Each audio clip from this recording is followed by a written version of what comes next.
The following is a presentation of KBEK Sports, local sports. Past the 25, to the 20, to the 15, he's going to high step into the end zone, touchdown! Here, wide receivers split each side. He's still going into the end zone. East Central Minnesota, the action starts now. To bring you the call, here's Ethan Game Day Gilman.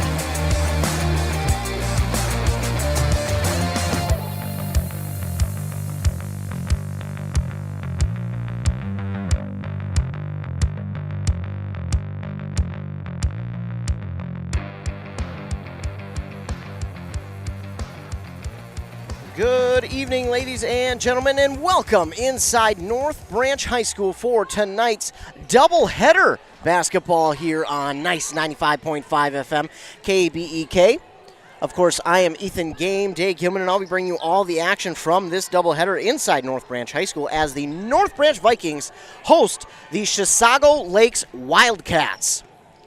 Of course, again, I am Ethan Game Day Gilman. Thanks so much for tuning in here tonight. This is a Mississippi 8 conference matchup here, as well as a section matchup for both of these teams, and it should be a good one here between both of these squads here this evening. Two teams who have not had the seasons that they have expected to have, but their records are a little bit off-putting because, well, the records don't really tell you how good both of these teams really are. Both these teams are much better than what their record shows, and you'll see that, well, hear that, rather, here this evening, because both these teams have something to prove, and obviously it's a Mississippi 8 conference game, so they'll definitely want to be proving something to each other as well as to themselves. As we get set here for the first game of this doubleheader, it's the girls playing in the first game of the doubleheader here at North Branch High School.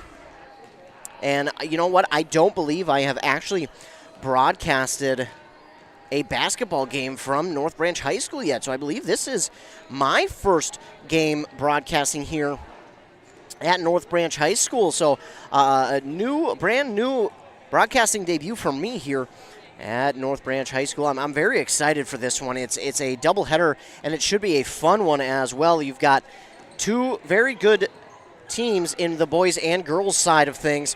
The girls, again, not having the season that they would have liked to have had, but still having good seasons nonetheless, and it'll be a battle between these two here this evening.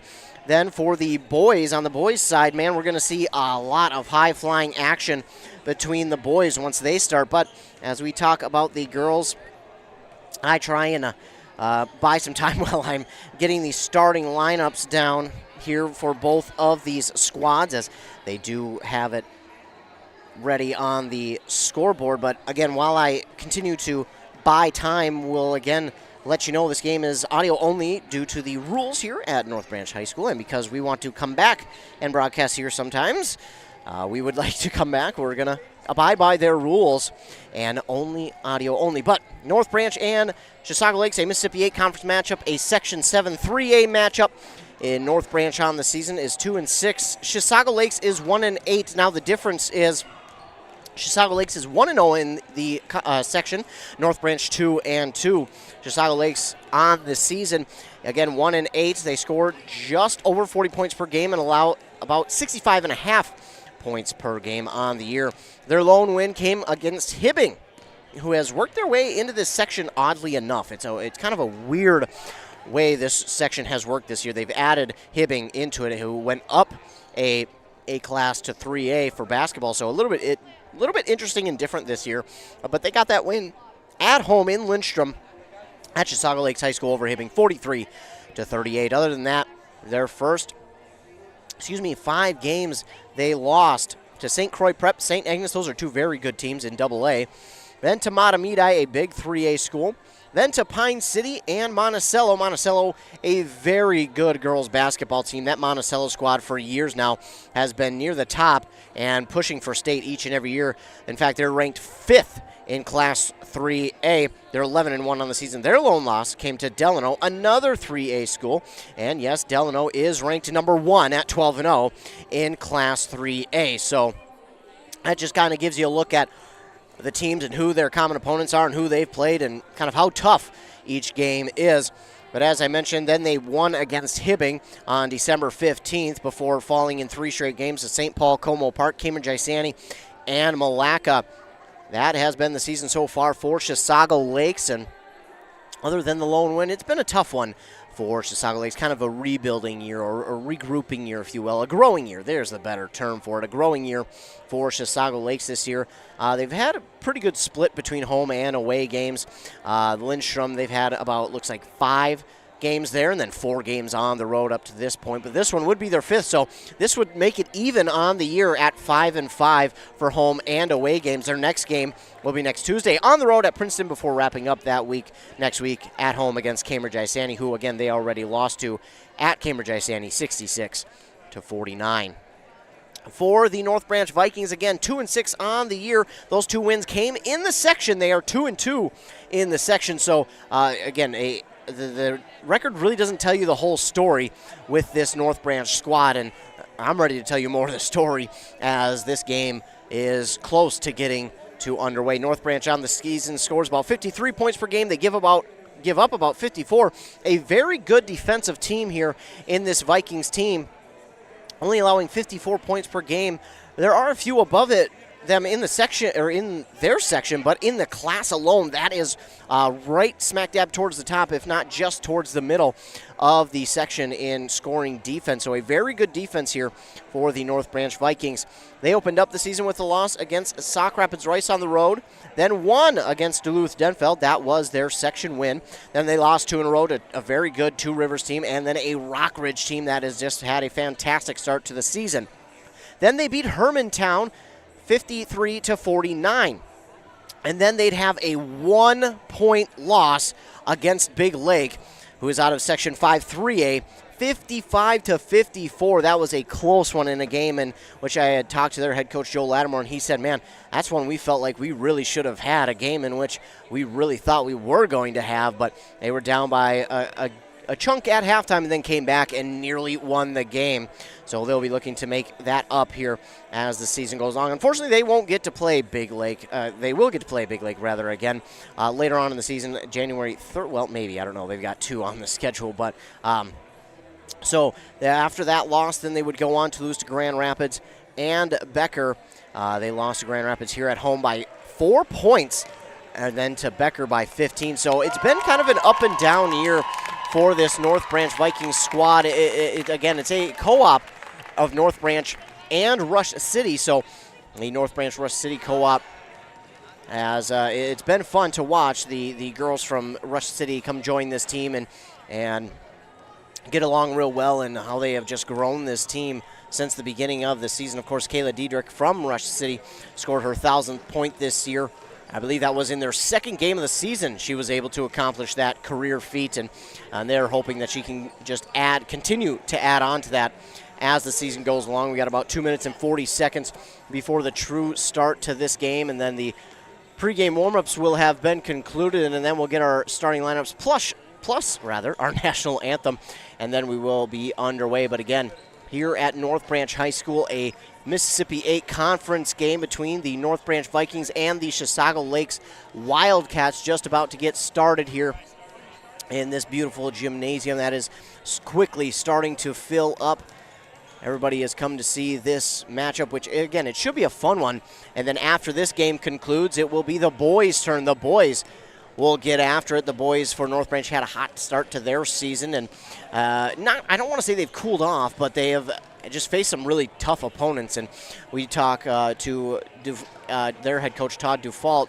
We were trying to get it to where it was every week, and then we had Christmas and New Year's, and then yours truly got, well, I got sick. I don't know what with, but I had gotten sick, and unfortunately I was unable to do an interview with head coach Dufault before the start of the new year. So we will plan on something here. I think next Monday we'll get that interview up and done for y'all, and then we'll have it up on our website, on our Facebook, and we'll get a preview of it on our morning show as well. And then if we're able to do a North Branch Vikings boys game, we'll be able to get that to you as well during the pregame of the boys game.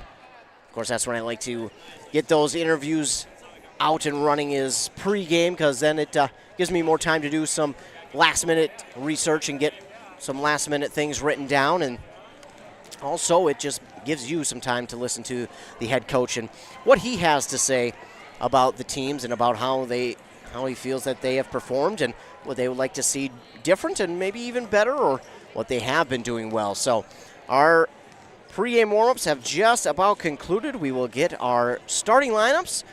Our national anthem will come first, and then we'll be set for tip-off here as we are set for a doubleheader inside North Branch High School. But first, it's the girls, the North Branch Rush City Co-op, taking on the Chisago Lakes Wildcats in the first game of this doubleheader. We'll take a commercial break here, word from our fine sponsors. Then when we come back, we'll have tip-off here for you inside North Branch High School on nice 95.5 FM KBEK. Untangling your headphones, finding the right remote, saying goodbye to your favorite shirt that hasn't fit in 10 years. Why are simple things sometimes so complicated? Thankfully, with Auto Owners, insurance doesn't have to be one of them. Auto Owners works with independent agents who live in your community and answer when you call, so you can worry about more important things, like finding a new favorite shirt. That's simple human sense. Contact your local Auto Owners agency, Pine Insurance Agency at pineagency.us today. All right, settle down. Let's call the meeting of people that complain about everything all the time and never do anything about it to order. Any complaints? Yeah, my heating bill's too high. Oh, yeah? Well, Bobby just bought an outdoor furnace from Central Boiler, and he eliminated his heating bill. What about the hot water? He eliminated that heating bill, too. What about his shop? He heats that, too. I have no more complaints. I think Central Boiler offers a solution to our complaints. Save money on your cooling and heating bills. Visit northlandboilersales.com, your local Central Boiler sales dealer. Experience our most popular sawmill, the Big Red XP. This Canadian-built mill proudly sits on an entirely welded 24-foot jointless frame. Accepting a diameter of 32 inches, this portable sawmill can saw logs up to 21 feet long or work with two 10-foot logs at the same time. Includes an electric head position and automatic headlock. Powered by the renowned and proven Honda 20-horsepower version, the Big Red XP comes equipped with all the equipment needed. The Big Red XP is available only at Stan's Equipment Center in Pine City. Want to make some extra money this holiday season? Then join Burnett Dairy Cooperative's Cheese Store Holiday Crew. They're looking for temporary employees to assist with gift box orders from October 1st through January 6th. This position is scheduled Sunday through Thursday from 12 to 8 p.m. with an hourly rate of $14 per hour and an end-of-the-season retention bonus. Call 715-689-2170 or apply online at burnettdairy.com and click on Careers. Wellia Health is here to keep you feeling your best so you can enjoy all the things you love best. You can count on us for your eye exams, mental health services, rehabilitation, wellness exams, urgent care, and much more. At Wellia Health, our goal is to help you live life well. Let Wellia Health help you get back to your best. Give us a call today to set up an appointment. 320-679-1313. WelliaHealth.org. Your journey to smile with your forever starts at Embrace Orthodontics. The team at Embrace is committed to providing world-class care and a remarkable orthodontic experience. Choose between custom Light Force braces or Invisalign clear aligners with locations in Pine City, Lindstrom, and Cambridge, and a plan to fit your budget, whether you have insurance or not. Embrace Orthodontics will make your smile journey comfortable, convenient, and customized just for you. Visit EmbraceMN.com today to find out how to set up your free exam. EmbraceMN.com. Embrace Orthodontics, a smile you will embrace forever. Back here on nice 95.5 FM KBEK. Your starting lineups for the visiting Chisago Lakes Wildcats, head coached by Roger Keller, will be number 1, Claire Beaver. Then number 2, Eva Aldrich. Number 4, Annika Hall. Number 13, Addison Barrett. And number 25, Abby Sufka. On the other side for the North Branch Vikings, head coached by Joe Lattimore, it will be Caitlin Lattimore, number 1. Number 2, Joanna Bartke. Number 5, Kayla Diedrich. Number 23, Ella Kuhlman. And number 32, Isabella Folkema. Those are your starting lineups here for both of these squads. Both these teams looking for another section win. North Branch looking for a win number 3 in the section. The Wildcats number 2. Again, it's also a Mississippi 8 conference game. So this would be big for either squad if they were to get the victory. Vikings, of course, trying to improve their standings. They are above the Wildcats in the section standings of Section 7-3A. Of course, North Branch, the North Branch Rush City Co-op for this season and the next, I believe. 18 minutes are up on that Embrace Orthodontics scoreboard. Embrace Orthodontics, 3 locations, Pine City, Lindstrom, and Cambridge. Find out more at embracemn.com. Of course, you might be able to hear our morning show host right across the way from me. He's PAing tonight's game. Very own Joshua Miron of 100.9 FM, WCMP over there. The PA announcer for tonight's game between these two squads. It'll be Kayla Diedrich and Addison Barrett at center court for tip-off. And that is won by the Vikings. Ella Kuhlman has it on the near side, gives it off far side to Folkema. Folkema gives it top of the key now to Diedrich. Diedrich trying to drive inside. Finds something she likes off the rim, no good. She gets her own rebound, puts it up, and it's in for 2. And the Vikings have the early 2-0 lead here over the Wildcats. Wildcats will bring it up the court now on the near side, give it off on at top key to Hall. Now on the near side here for Sufka. She'll give it off all the way across the court there to Beaver. And now they'll try to go right in the middle. That one's knocked away from Aldrich, but the Wildcats get it back. Top of the key now for Barrett. Barrett fakes it one way, goes near side, now trying to go in the paint. That one on the floor, up for grabs, and North Branch had it just at the very last second. Nice job trying to rip that one out, but they're going to call it a jump ball, and the possession arrow favors the Wildcats rather, and they will hold on to it with 7 seconds left to shoot on the shot clock. They have a 5-second inbound that nearly went off, and a 3 on the far side is pure for Annika Hall, and that'll give the Wildcats a 1-point lead. So they answer the 2 with a 3 from Annika Hall. Now Kuhlman has it, standing at the North Branch logo. She drifts to the far side, looks for a screen from Bartkey, then goes into the far side corner. She thought Bartkey was in the corner a little bit more than she was, and Bartkey was not, so it'll be a turnover here. And the Wildcats will get it back. Just over a minute off the board here in this first half. Barrett will bring it up the court for the Wildcats. She gives it in the far side corner this time for Beaver. No good on the shot, and the rebound still up for grabs, but Folkema is able to grab it. She'll hand it off to Kuhlman. Kuhlman races up the court, top of the key, trying again to go to Bartkey. I thought a Wildcat had maybe touched it, but did not, and that one's going to go clean out of bounds off of the Vikings, so it will go right back to the Wildcats. Barrett with it again, taking it up the court for the Wildcats, goes in the paint. She tried to pass it off, nearly stolen away, and it is stolen away. It's Folkema with the steal that time, and now with it is Diedrich. Diedrich on the near side, top of the key to Kuhlman. Kuhlman will call out the offensive play. She'll drive inside. She'll put up a shot on the run. No good. It's Folkema right there for the rebound. She'll bring it and reset the offense. Going inside to Diedrich. Beautiful feed, and Diedrich lays it in for 2. Folkema to Diedrich. The Tiger ladies connect on the pass, and a beautiful pass at that. Nearly stolen away this time, and Diedrich's going to get in there to wrap that one up. It's a jump ball, and Diedrich is going to force the ball back to the Vikings.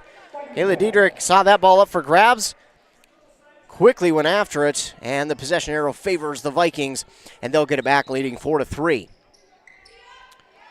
Folkema will inbound to Kuhlman. Kuhlman right down the center lane of the court at the North Branch logo. Looks. She'll give it on the far side to Lattimore. Caitlin Lattimore. She gives it off to Folkema. Folkema drives inside. That's going to be a foul here on Chisago Lakes, the first one of the game. So the first foul on the game on the Wildcats. That's going to go on Sufka. Her first foul, team's first as well. Kuhlman will get set to inbound on the baseline. Vikings going left to right on your radio dial. Wildcats right to left. Inbound quickly to Folkema. Folkema dribbles through, puts it up and in for 2. Folkema drops it in, and it's a 6-3 lead for the Vikings. On the near side now for Aldrich. Aldrich, she looks to go inside. Bad pass, and it's up for grabs, but somehow the Wildcats come down with it. Aldrich has it back. She gives it off on the far side for Barrett for three. That's no good, and Diedrich right there for the rebound. And I believe we're going to get another foul here on the Wildcats. It'll be their team's second.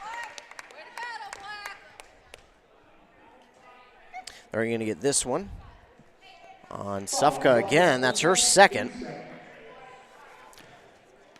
Folkman will inbound to Kuhlman. Kuhlman right down the center part of the court.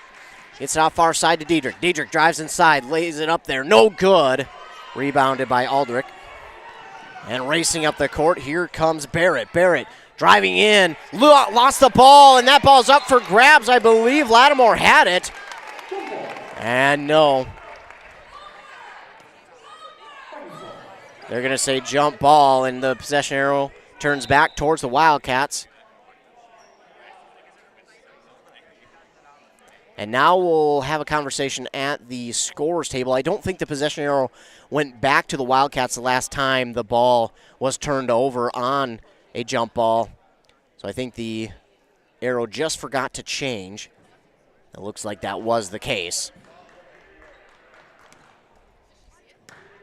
It's all right. It's all right. I always want to see the referees conversate about it rather than just guess. Like to see that. The inbound here will get to Barrett. Barrett stands at the North Branch logo. She'll go near side now. And I believe that's Hall with it. No, that's Beaver. Beaver trying to drive inside, put up a shot. No good, but they're going to get a foul call here on North Branch. Lattimore not pleased with the call, and I got to agree with him. I thought that was clean. So it'll be the first team foul here on the Vikings. Bartkey with the first one. And Wildcats will be at the line for the first free throws of the game. That one is no good there for Beaver. Claire Beaver at the free throw line. No good on the first. So she'll line up for free throw number 2. This one's up, and that one's good. So Claire Beaver makes it a 6-4 game in favor of the Vikings.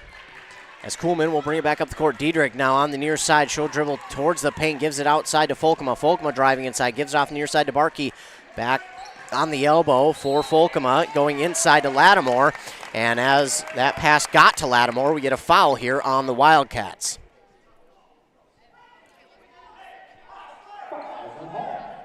That one's going to go against Hall. It'll be the team's third and her first. Kuhlman will get set to inbound on the baseline. Looking, she'll get it off to Diedrich. Diedrich takes it, drives inside, jump pass back outside to Folkema. Folkema stops, circling around, gives it off far side to Bartkey for three. That's just off the mark. Rebounded by Aldrich of the Wildcats. She'll give it off now to Barrett. Barrett, will bring it up the court, trying to get around Kuhlman. Kuhlman staying cool and guarding her well. Beaver now has it. She gives it off inside to Sufka. That pass knocked out of bounds by Diedrich. And it will stay with Chisago Lakes. We'll get a substitution now. That'll be, I believe, number 30, which would be Rianne Gehring.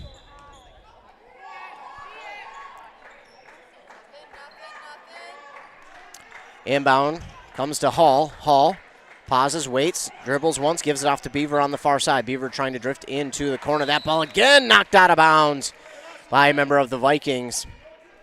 Intended for Barrett on the far side. So it will stay with the Wildcats, but again, great job by the Vikings getting a hand in the passing lane. This one's easily stolen away by Kuhlman, and Kuhlman will take it the distance, put it up, no good on the shot. It's rebounded by Barrett. Back the other way comes Barrett. Barrett on the fast break. That shot is blocked. Blocked by Bartkey. It will go out of bounds, so it will stay with the Wildcats, but Bartkey did a great job getting back on defense and getting her hand up and connecting with the ball so as not to give her a clean shot. Wildcats will get set to inbound. It's Sufka. Sufka looking. She'll get it inside here to Beaver. Now to Gehring. Gehring goes inside. Pass to Sufka, outside to Hall for three. That's off the mark. Racing after it is Diedrich, and trying to keep that one alive on the far side was Beaver, but not much of a chance there, and the Vikings will have it. Aldrich will check back in for Hall. Folkema inbounds to Kuhlman. And Kuhlman up the court, right down the center lane to Folkema. Folkema to Bartkey. Bartkey on the near side looking. She finds a lane on the near side, drives. Shot is up, no good, but we get another foul here on the Wildcats, and that'll be their team's fourth. I think that was Aldrich who was the guilty Wildcat. It was her first. As I mentioned, team's fourth. Barkey at the line now to shoot 2. First one is up, no good. Checking into the game now for the North Branch Rush City Vikings is Ashley Bistido.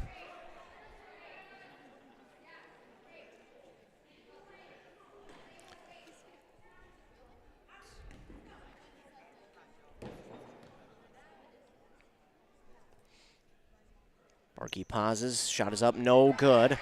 So 0 for 2 on her free throws. That one was rebounded by Gehring, and Wildcats quickly up the court. A 3 here from Sufka, no good. Diedrich, great box out there. She does get the rebound, and that's going to go out of bounds off the Wildcats. Diedrich, another rebound there for the Vikings. She was in a circle of about 3 Wildcats, which turned into 4.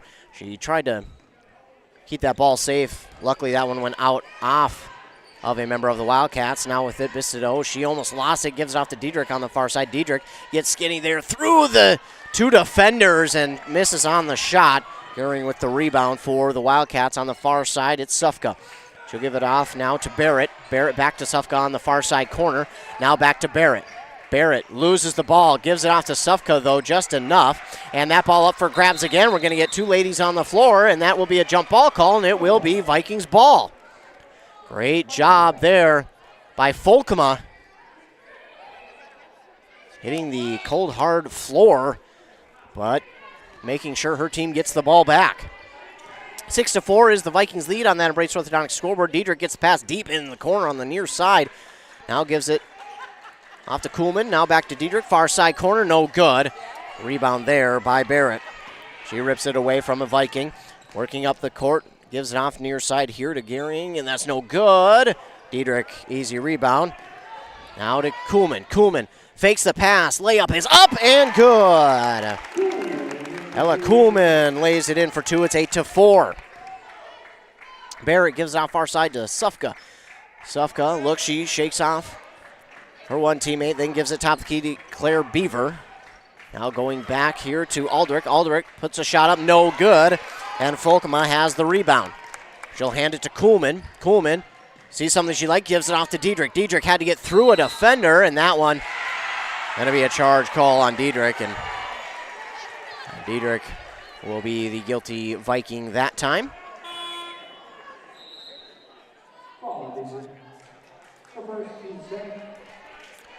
So Diedrich, her first foul, team second.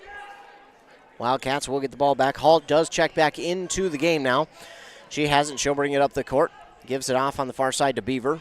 Beaver working into the far side corner. Pauses, picks up her dribble, gives it off to Sufka. It goes through her legs. It was a low pass she definitely had a chance at, but could not hold on to it.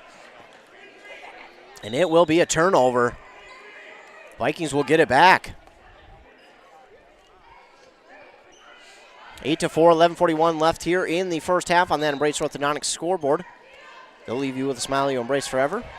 Their doctors committed to providing world-class orthodontic care, friendly and comfortable atmosphere. Find out more at Embrace MN.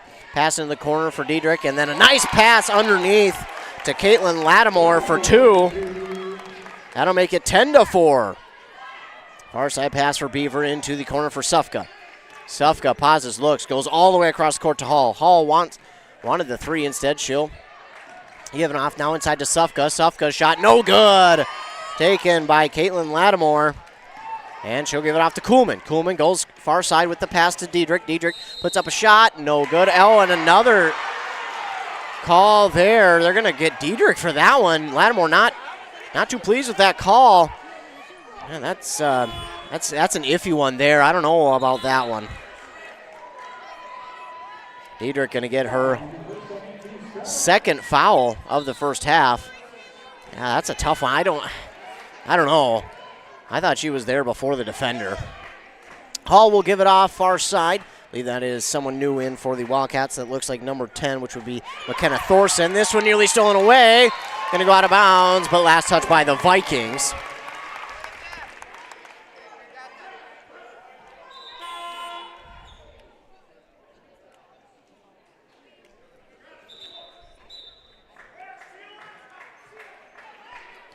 And now we got a problem with the scoreboard, it looks like, or the shot clock. Looks like they'll put a second or two back on the shot clock. So the Wildcats will get to inbound here as they lost it after it was tipped by a Viking player. It's inbound here to Aldrich. Aldrich working top of the key, gives off on the near side to Hall. Hall back over to Beaver. Beaver stands top of the key, directing traffic. Looks for somewhere to go, goes inside to Gehring. Now back out to Beaver. Beaver, that was nearly stolen away by Kuhlman. But it's going to be a foul on Kuhlman instead. Also into the game, first time here tonight, number 25, Maria Damiani. Shot there is up and no good. Lattimore with the rebound. Kuhlman with it, racing up on the near side of the court, gives it off to Bistido on the near side. Now to Bartkey. Bartkey looking for the bank shot. It's no good. It's going to be rebounded by Beaver. Beaver, she'll race with it up on the far side of the court into the offensive zone now for Chisago Lakes. She passes it inside to Aldrich. And we're going to get a foul call here on the Vikings.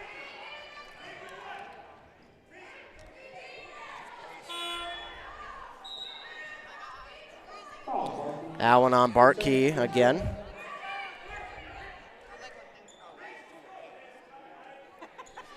So the Wildcats will get to inbound after the Vikings picked up their 5th team foul. Oh, and Aldrich completely threw her defender down. No foul call. And Kuhlman will put it up and in for 2. My goodness, I don't know how you missed that call. She completely threw her defender to the ground. I mean, she tossed her. Head ball up for grabs again. Nearly stolen away. Will be stolen away. Volkema with the steal. She'll take it out the court herself on the far side. She'll give it into the near side corner. And Lattimore drops it in for 2 to make it 14-4. Creeping up on that halfway point here in this first half. Hall with it. She gives it off far side to Thorson. Thorson will work towards the top of the key, then give it inside. And that's got to be a travel. Yeah, she kind of jumped backwards with the ball. You can't do that. You got to dribble at some point, so a travel call there. And it will go back to the Vikings.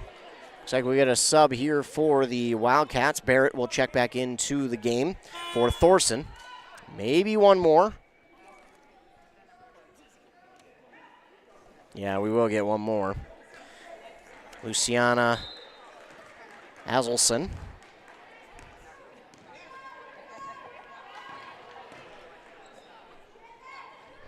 Vikings have it off the inbound. Give it off to Damiani on the far side. Drive to the basket. It's in for 2. 16-4. The Vikings with the lead. And Barrett will bring it up the court, but before she can get too far, the Wildcats will take a timeout. It'll be the first of the game here for either side.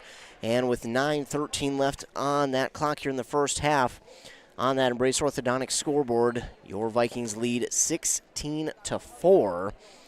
They have 5 team fouls on that scoreboard, 4 for the Wildcats, 2 for both Bartkey and Diedrich on the night.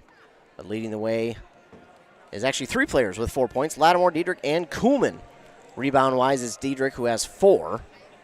2 steals for Volkema. They have 3 total, plus a block from Bartkey. 0 for 2 on free throw attempts. Here in the first half are the North Branch Rush City Vikings.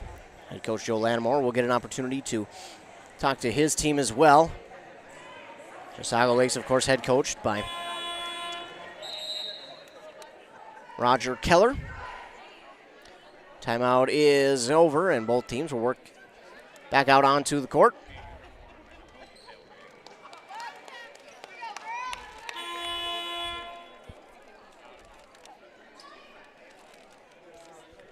A young team in this Chisago Lakes team, and one of the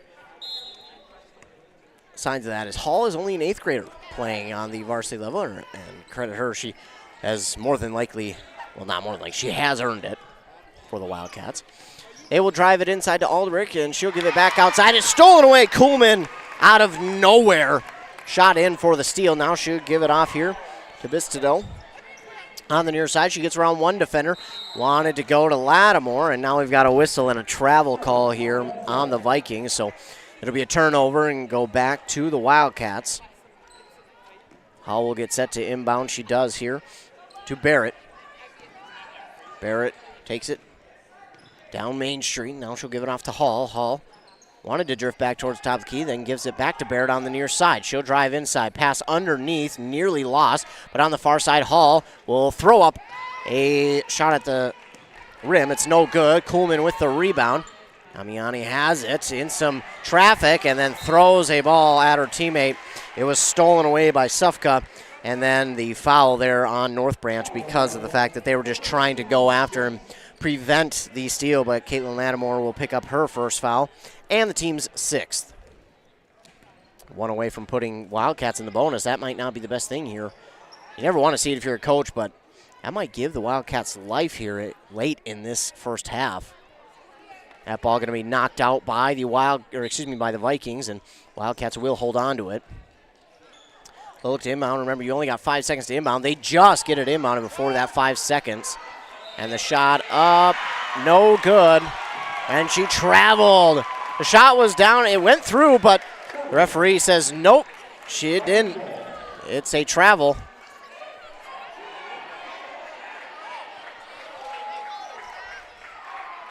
Both teams thought it was a free throw. It was not. It was a travel call. Damiani will give it off now to Kuhlman. Kuhlman races to the top of the key, gives it off to Lattimore. Lattimore on the far side. Keeps that ball away from the defenders. Now she'll give it off to Folkema. Damiani has it. She'll give it back to Folkema. Folkema back to her.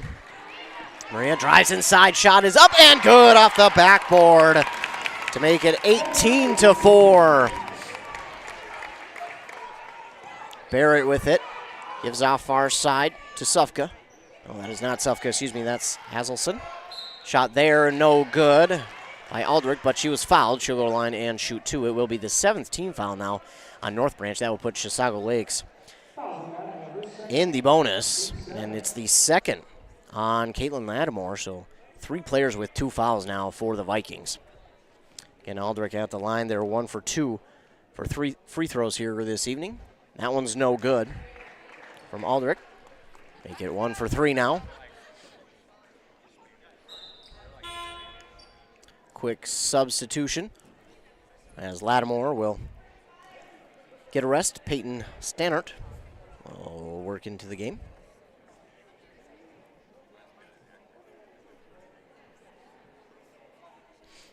So Aldrich again 0 for 1. She'll get her 2nd opportunity here.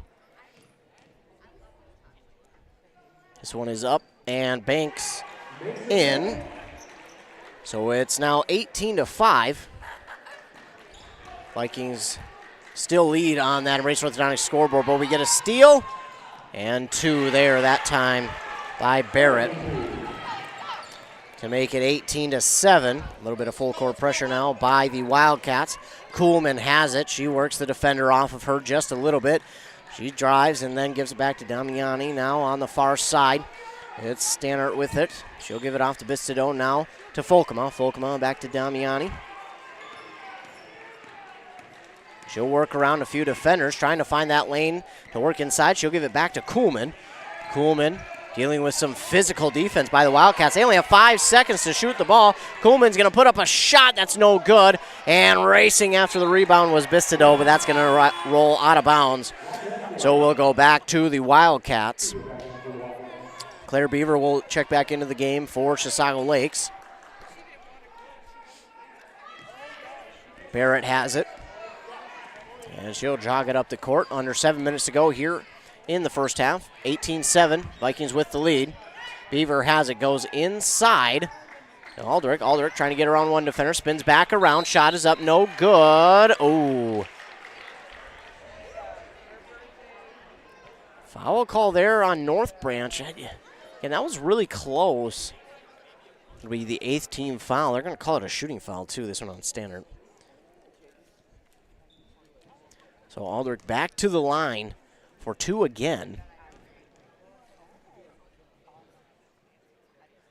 That one is good from Aldrich. Diedrich checks back into the game. It's 18-8 now. Vikings still lead.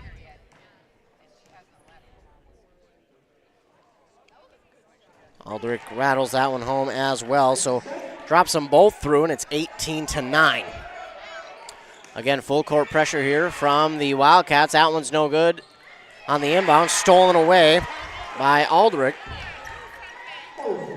And it's 18-11, and all of a sudden the Wildcats turned it. But here comes Kuhlman. She says, let me turn this back around. She was definitely pushed, and they're just going to get a late whistle. She was definitely pushed on that layup attempt, so she'll go to the line and shoot two. It's the 5th team foul now for the Wildcats of Chisago Lakes.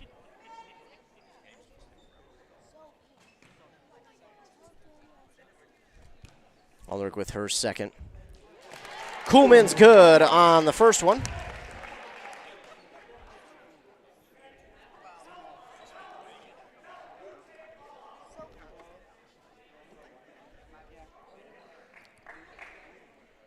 Getting something of a word with the coach for the Wildcats.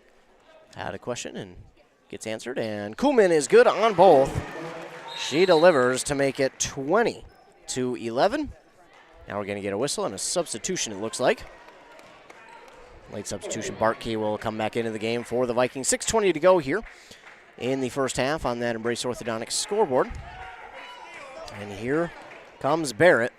Barrett will give it off near side to Beaver. Beaver goes inside to Sufka. Sufka trying to back her way inside. Back outside Beaver for three. It's no good. Rebound up for grabs.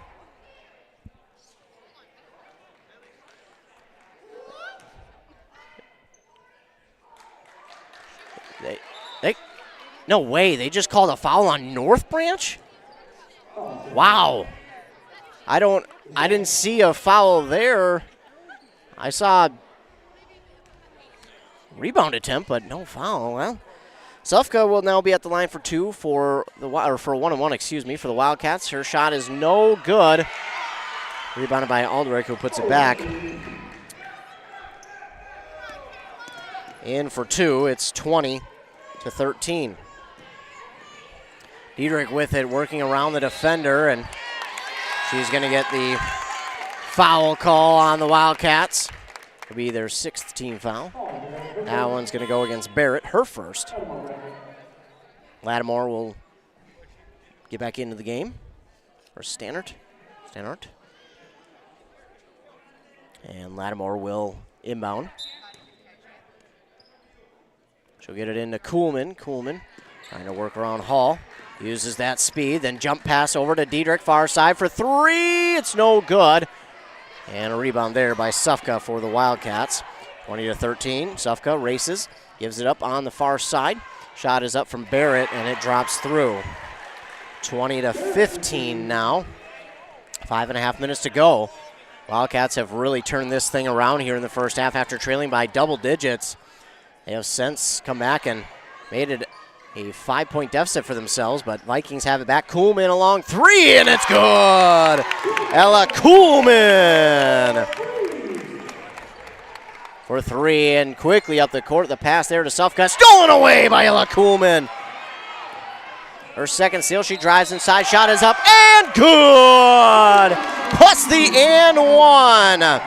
Ella Kuhlman by herself makes it back out to a double-digit lead for the Vikings. Quick sub here for both sides. It is the second foul there on Barrett. And Ella Kuhlman trying to make it a three-point play. This one, no good. Rebounded by Volkema. He'll hand it back outside to Diedrich. Now to Kuhlman on the near side elbow. Gives it inside to Bartkey. Bartkey back to Kuhlman. Kuhlman from the free throw line. No good. Volkema there trying to grab the rebound. And a late whistle. I think they got Volkema for a foul. That'll put the Wildcats in the double bonus. Yeah, they did get Volkema. It's her first, team's 10th now. They'll put Sufka at the line for the Wildcats for two.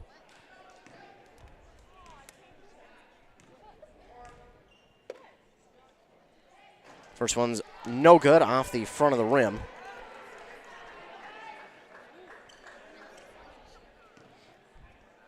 Sufka no good on the first. She'll line up for the second opportunity. That one is good. So it's 25-16 now. Vikings still lead by 9. Diedrich brings it up the court for the Vikings. She'll hand it back to Kuhlman. Kuhlman at the North Branch logo, directing traffic, gets a screen. Gets it off near side. Back to Kuhlman from Diedrich for 3! Ella Kuhlman makes it 28-16, and the Wildcats try to do something with it. Beaver has it on, drifting towards the far side. Backs up, gives it now to Sufka. Sufka on the near side. Bounce pass inside here to number 30, that's Goring. That shot is no good. Bartkey with the rebound. And now the Vikings quickly. Kuhlman, Diedrich for 3. That's good! You can't stop them right now from 3. It's 31-16. Vikings back out to the 15-point lead. Diedrich nearly got the steal there from Hall. Hall will hand it off to Sufka. Bounce pass inside to Goring. Or Gehring, excuse me. She'll spin around, put up a shot. That's no good. Rebounded there by, I believe, Azelson. And then the pass outside is through a hand of a Wildcat, and it will go back on a turnover to the Vikings. Folkemo will inbound to Kuhlman. Kuhlman will bring it up the court, right down the center of the court. That's Lattimore on the far side, no good. Sufka there for the rebound for the Wildcats. Hall will take it up the court, and Lattimore tried to get the steal, and then a nice step in two for Claire Beaver to make it 31-18. Quickly down the court go the Vikings, and Diedrich tried to keep that one alive. That pass just out of her reach, but a diving attempt to try and keep that one alive. Just out of her reach that time. So it'll be a turnover and back to the Wildcats. Beaver with it. She'll give it off on the near side elbow to Sufka. Sufka pauses. She's looking. Dribbles it once, then gives it off. I don't think that was who it was intended to, but Beaver comes up with it. Back to Sufka. She'll get it here to Hall in the near side corner. Gehring has a wide open shot. She doesn't take it. Instead gives it to Adelson. Now over to Beaver, and a whistle, and not sure, maybe a travel or...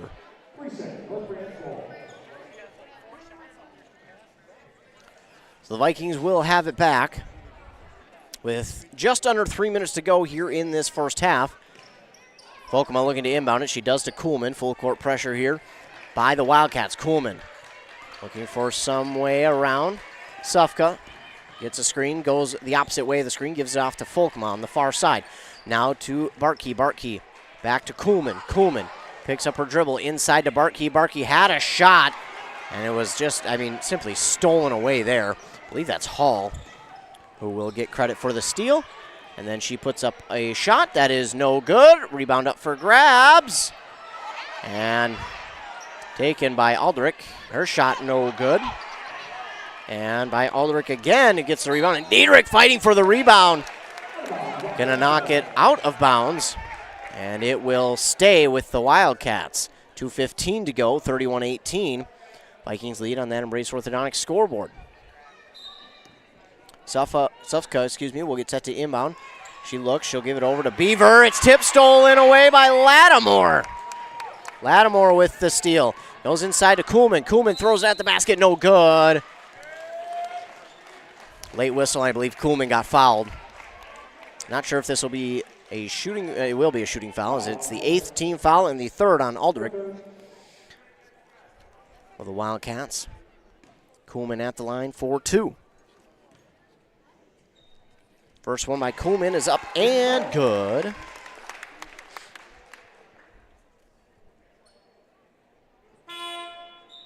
Three for 6 now, exactly 50% from the charity line are the Vikings. A new member in for the Wildcats. That's 41, Abigail Smith. Kuhlman drops both of the free throws in, and it's 33-18. This ball stolen away. Who else but Kuhlman once again. Back up the court, and the long three is going to come up well short. And no opportunity for a rebound there for Folkma as that one hit the baseline. Another substitution here as the Wildcats now have their turn on offense. Under 2 minutes to go here in the first half, 33-18. Vikings lead. Beaver picks up her dribble. She'll give it off now to Hazelson. To Hall now. Hall on the near side. Look, she'll give it off to Sufka. Sufka now back for a three for Beaver. Shot no good. It's going to go out of bounds. They're going to say last touched by a member of the Vikings.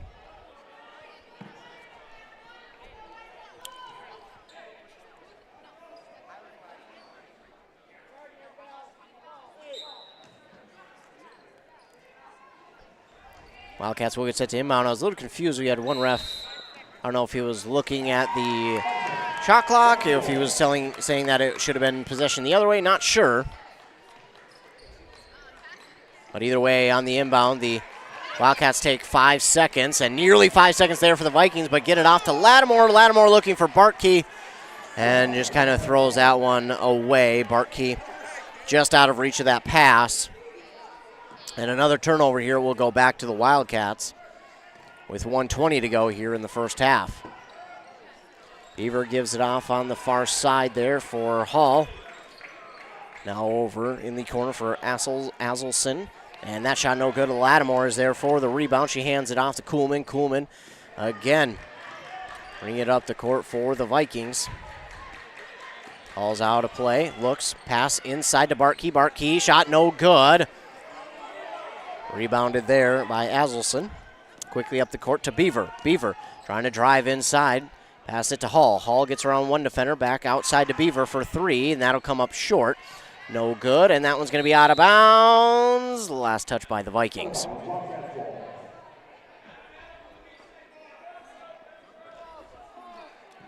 Wildcats will get to inbound it with 41 seconds to go here in the first half.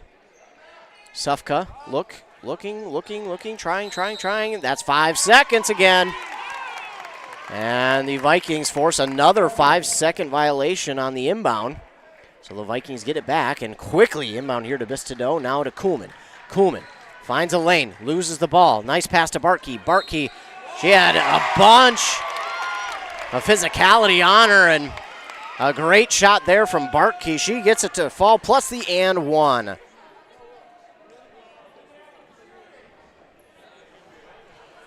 Are they good? They say that the shot didn't count, I guess, according to the scoreboard.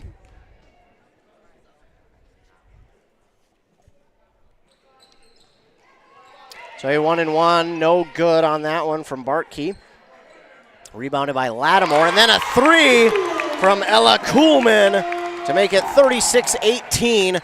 Shot clock is off. We're down to 20 seconds left in the first half.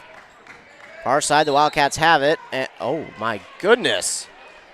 A quick foul call. I thought she had either stepped on the baseline or... That's a really quick foul call here in the...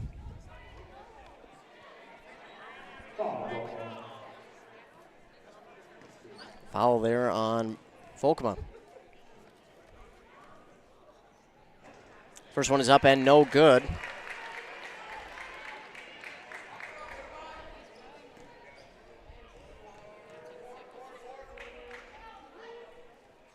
This one is good, though.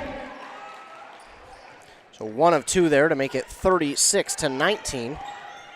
Vikings will look for that last second shot with 12 seconds, 11, now down to 10. Kuhlman has it on the near side. She will put up a shot. Bank is open! 39-19, Ella Kuhlman. And the Wildcats didn't realize that the clock was running down. And that will be it for the first half of play. The Vikings control all and any momentum there is here in the first half. They'll go into halftime leading 39-19 over the Wildcats of Chisago Lake. So we will take a commercial break here. A word from our fine sponsors. When we come back, we'll recap the first half, talk about some of the stats of that first half as well You're listening to girls basketball, the first game of this doubleheader here on Nice 95.5 FM, KBEK. This can be the loneliest sound, and it's never the right time. Car in the ditch, you standing by the side of the road. Thank goodness Hinckley Towing is on the way.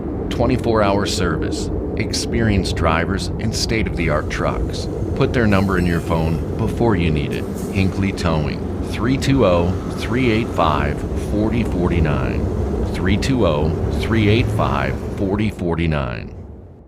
'Tis the season to share the joy of Wisconsin cheese. At Burnett Dairy Cooperative, they understand the importance of great cheese and take pride in their gift boxes. Burnett Dairy can customize gift boxes and include a nice note, and they can be shipped throughout all states except Hawaii. Who doesn't love cheese? This is the perfect gift for anyone. Order your cheese gift boxes online at shop.burnettdairy.com or give them a call, 715-689-2748 for custom orders, and they can be shipped or picked up at the store. Are you interested in a technical degree that can quickly help you land your dream career? Or maybe you've always dreamed of going to a 4-year college, but you'd like to start close to home. Either way, Pine Technical and Community College has you covered. PTCC offers more than 50 degrees in hot fields like healthcare information technology, advanced manufacturing, and business. PTCC is now accepting applications. Financial aid may be available online at pine.edu. Starting out or starting over, find your future at Pine Technical and Community College. Embrace Orthodontics offers a unique specialized approach to orthodontic treatment with custom braces or Invisalign. The team at Embrace loves getting to know their patients personally and takes the time to make sure all your questions are answered. Their board-certified orthodontists use only the latest in modern technology to give you the best outcome possible. They work with your insurance company and offer flexible financing options to fit your budget. Call today to set up your free exam and see how Embrace Orthodontics can transform your smile. More online at embracemn.com. That's embracemn.com. A duo that is perfect together. That's Dale's Heating and Appliance and Lennox. Dale's is your local Lennox dealer that's committed to making your family's comfort their top priority. With a wide assortment of options, Dale's will ensure your home's air is top quality. Call Dale's today or visit them at dalesheatingandappliance.com and ask how you can save on your next AC unit. Lennox and Dale's, the perfect duo. Dealer number E06356. The holiday season is right around the corner. Share the joy of Wisconsin cheese from Burnett Dairy. They can provide you with cheese gift boxes that are perfect for your employees. So why not show your employees how much you appreciate their hard work and dedication with a gift that they're sure to love? Burnett Dairy Cheese. Order your employees' cheese gift boxes online at shop.burnettdairy.com or give them a call at 715-689-2748 for customer orders, and they can be shipped or picked up at the store. Introducing the Red Runner 2017 Deluxe Firewood Processor. This Canadian-assembled, all-in-one towable firewood solutions capable of producing 3 face cords per hour. The Red Runner comes equipped with a powerful 18-inch Oregon chainsaw bar, 10-foot-long adjustable conveyor, 2, 4, or even 6-way adjustable splitter head. Fits logs up to 12 feet long and 16 inches in diameter. This high-performance personal firewood processor is powered by a Honda GX390 industrial engine, found only at Stan's Equipment Center in Pine City.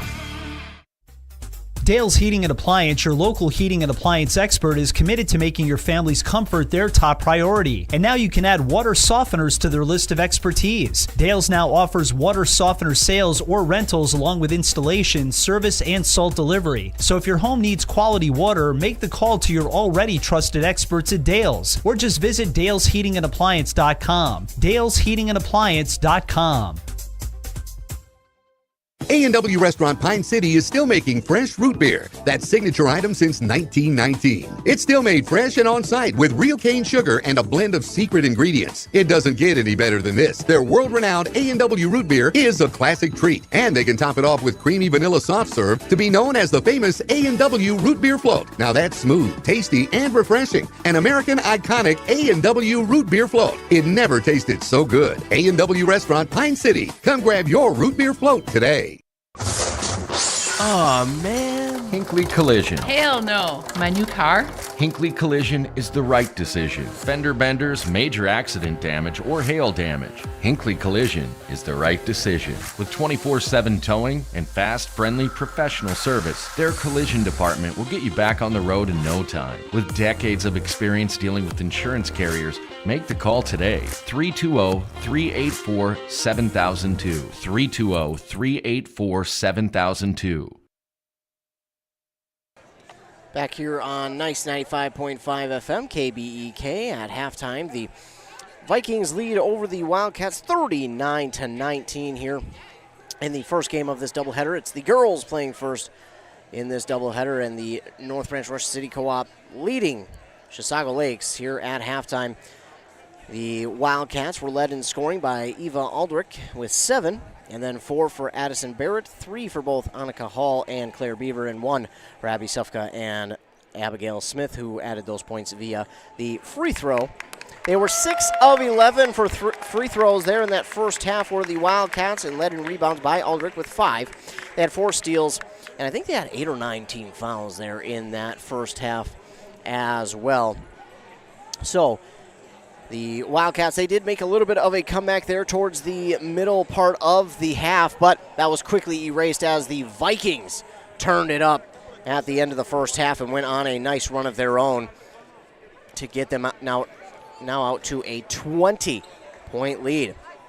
Leading the way for the Vikings was no surprise, Ella Kuhlman with 22 points. Kayla Diedrich had 7, 4 for both Caitlin Lattimore and Maria Damiani, and then 2 for Isabella Folkema. Rebound-wise, you had Lattimore, Diedrich, and Folkema each with 4. They were 4 for 8, 50% from the free throw line there in the first half. They had 7 steals, 1 block, and 11 team fouls there in the first half. So one of the things the Vikings will look to improve on here in the second half, definitely the free throws. Of course, they may not need to, as they do lead by 20 points here at halftime. They may not need to go to the free throw line as much anymore, but who's to say that the Wildcats won't have to later in this half because of this lead. And that's presuming that the Vikings are able to hold on to this 20-point lead and that the Wildcats don't go on another run of their own here in the later parts of this second half. But if the score does remain the same, we'll see some younger players in here for North Branch, as well as probably getting to the free throw line a lot more as well in this second half. So for the Vikings, again, they got out to a nice start, had a double-digit lead pretty much from the get-go.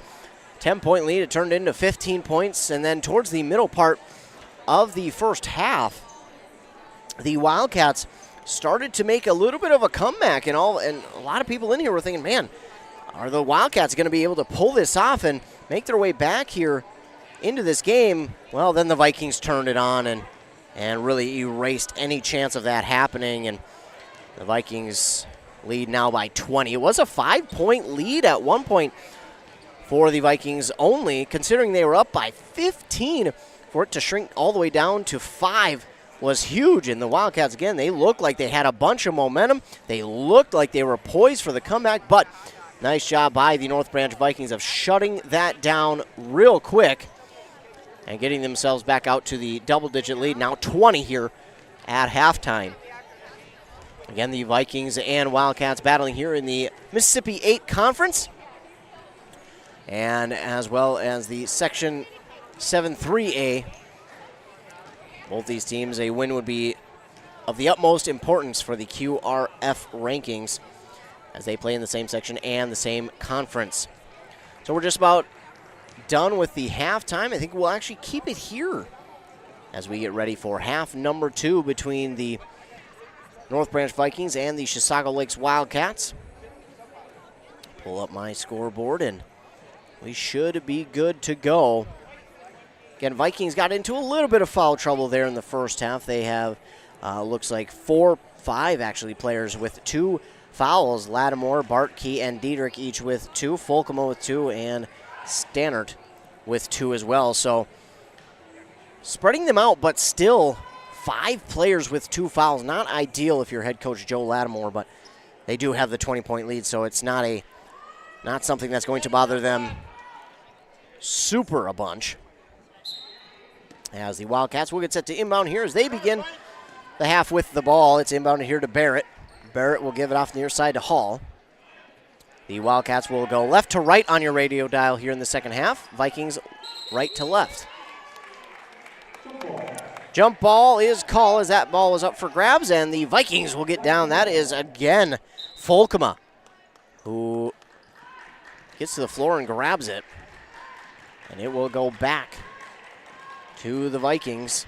It's Kuhlman who has it on the far side, trying to go to Diedrich, and Diedrich nearly lost it. She somehow slaps it out and gets it to Folkema, who gives it to Kuhlman. She gets a screen. Now we'll give it off to Diedrich in the near side corner. Diedrich will work towards the top of the key, gives it off Folkema. Folkema on the far side. Folkema fakes the shot, drives inside. Shot is up, no good. And Aldrich will get the rebound. That's Beaver who takes it up on the near side, and she lost it. Still up for grabs. Folkema was the last Viking who had an opportunity at it, but that one is going to go out of bounds. Last touch by Folkema. So the Wildcats retain possession. Sufka looking to inbound. She does to Aldrich, and that shot no good. Kuhlman there for the rebound. Quickly up to Diedrich. Diedrich pauses. She has to pick up her dribble. Gives it to Kuhlman. Kuhlman for three, no good. And Aldrich with the rebound. Barrett has it. Drives in. Nearly stolen away by Diedrich, and it officially will be. It goes through a bunch of hands, but Diedrich does wind up with it, and she will put the first points on the board here in the second half, 41-19. It's Beaver with it now. She drives inside, backs it out on the far side here for Barrett. And Barrett on the far side hits a three. So answering a two with the three. That's kind of how the first half began, and then North Branch really turned it on. Inside for Bartkey, and she drops it in for her first points of the game. Make it 43-22. Barrett gives it off far side to Beaver. Beaver into the corner for Hall. Hall pauses and then goes back to Beaver, who had that ball tipped by Lattimore. Beaver will take it to the top of the key. She wanted to go back to Hall in the far side corner. She's left alone for three. That's going to be no good, and Diedrich up over everybody for the rebound. She'll give it to Kuhlman, and Kuhlman will work her way up. And just inside the three-point line, shot is up, no good. Beaver is there for the rebound.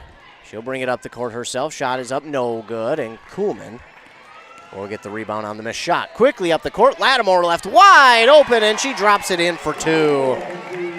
She now has 6 points on the evening. 45-22 is the lead for the Vikings on that Embrace Orthodontic scoreboard. That ball is pass tipped and stolen away by Kuhlman. Kuhlman started that steal with the tip.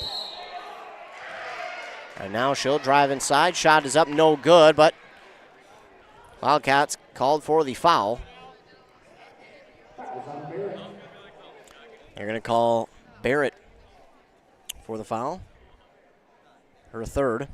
Team's first of the second half. 15:20 to go on that Embrace Orthodontics scoreboard. Kuhlman lines up for two, as it was a shooting foul. First one is up and no good there for Kuhlman. Quick substitution. Two in for the Wildcats. Bistido in for the Vikings. Lattimore out. One more for the Wildcats.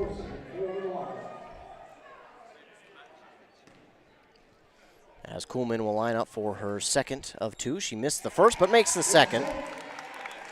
So it's 46-22. Hall with it. That's Beaver. Beaver will give it on the near side here to Thorson. Thorson tries to drive inside. It goes off of her foot and out of bounds.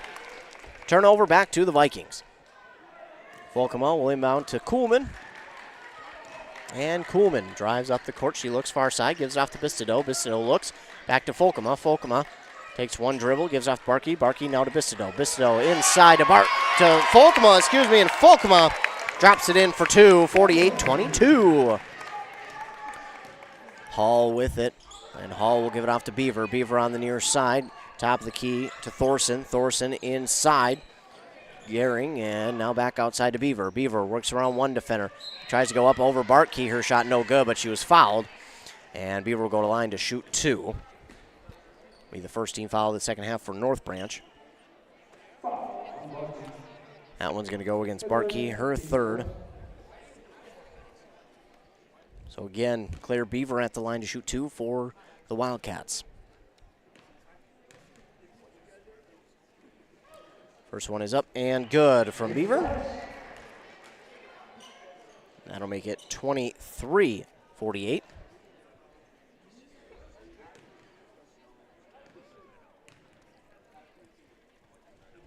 Beaver's second one is good.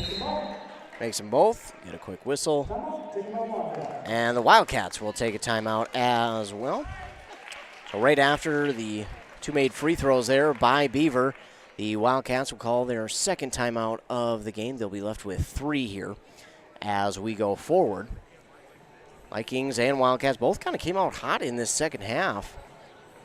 Even though it's only 5 points for the Wildcats and 9 for the Vikings, the Wildcats look like a much better prepared team here in the second half. Looks like they got into a rhythm kind of quickly, kind of early on here in the second half and got their offense rolling, and that was kind of the problem for them in the first half. They just couldn't get that offense rolling. They couldn't get into any bit of a rhythm, and that's why they were held off the board for so long after a pretty quick start to the game. And they were held off the board for some time, and that's how North Branch was able to get out to their double-digit lead, eventually a 15-point lead. Timeout is over. And both teams will come back out onto the court. Folkemo will get set to inbound for North Branch. Well, I should say North Branch City Co-op. She'll inbound here to Diedrich, and Diedrich will take it up the court for the Vikings. Diedrich on the near side, pauses. Really a double dribble, but she does get it off to Kuhlman. Kuhlman will work. She's double teamed. She'll give it to Barkey. Barkey wanted to go back to Kuhlman. Instead goes inside to Lattimore. Lattimore outside for Diedrich on the far side. It's no good. Rebound there by Gehring. She'll take it up the court, gives it off far side to Beaver. Beaver. She'll dribble towards the top of the key to Thorson now. Now that's Thorson for 3, no good. Rebound to Bartkey. And she'll hand it off to Kuhlman. Kuhlman finds a lane, races forward, shot is up, no good. Foul call on Chisago Lakes, and Kuhlman will go to the line to shoot 2.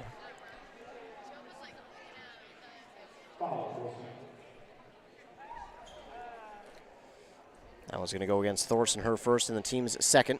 Kuhlman again at the line to shoot 2. First one is good.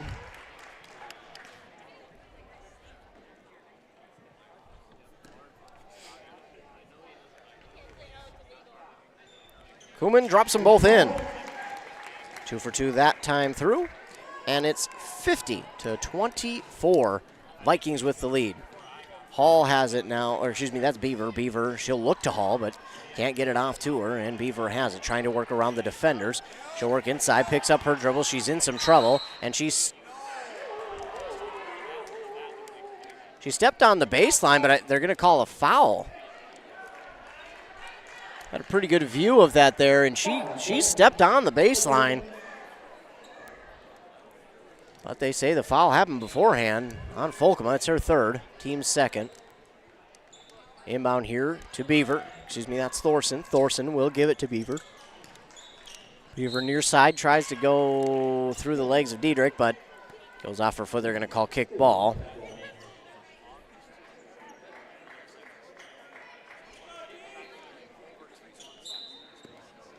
Hall will get set to inbound for the Wildcats. Hall will go to Beaver. Beaver at the top of the key. Dressed towards the far side. Passes it over. Hazelson now inside to Thorson, and a travel there on Thorson before she could get that ball off, and it'll be a turnover back to the Vikings of North Branch and Rush City. Lattimore will get set to inbound now for the Vikings, wearing their black home uniforms, the red stripe down the jersey and the pant. White letters and numbers outlined in red. As Diedrich will get the inbound, she'll take it. At the North Branch logo, Dribble drives, shot is up, no good, just couldn't get enough on it. And Azelson will get the rebound. She'll give it off to Hall. Hall nearly lost her dribble, somehow managed to keep it. Beaver has it on the pass from her on the near side. She now gives it off to Thorson. Thorson in some trouble. She'll go all the way across the court to Hall for three. That's no good. Rebound up for grabs. We call a foul? We did. Kuhlman got the rebound. And they're going to call a foul on Gearing. Her first, team's third. Lattimore readying the inbound.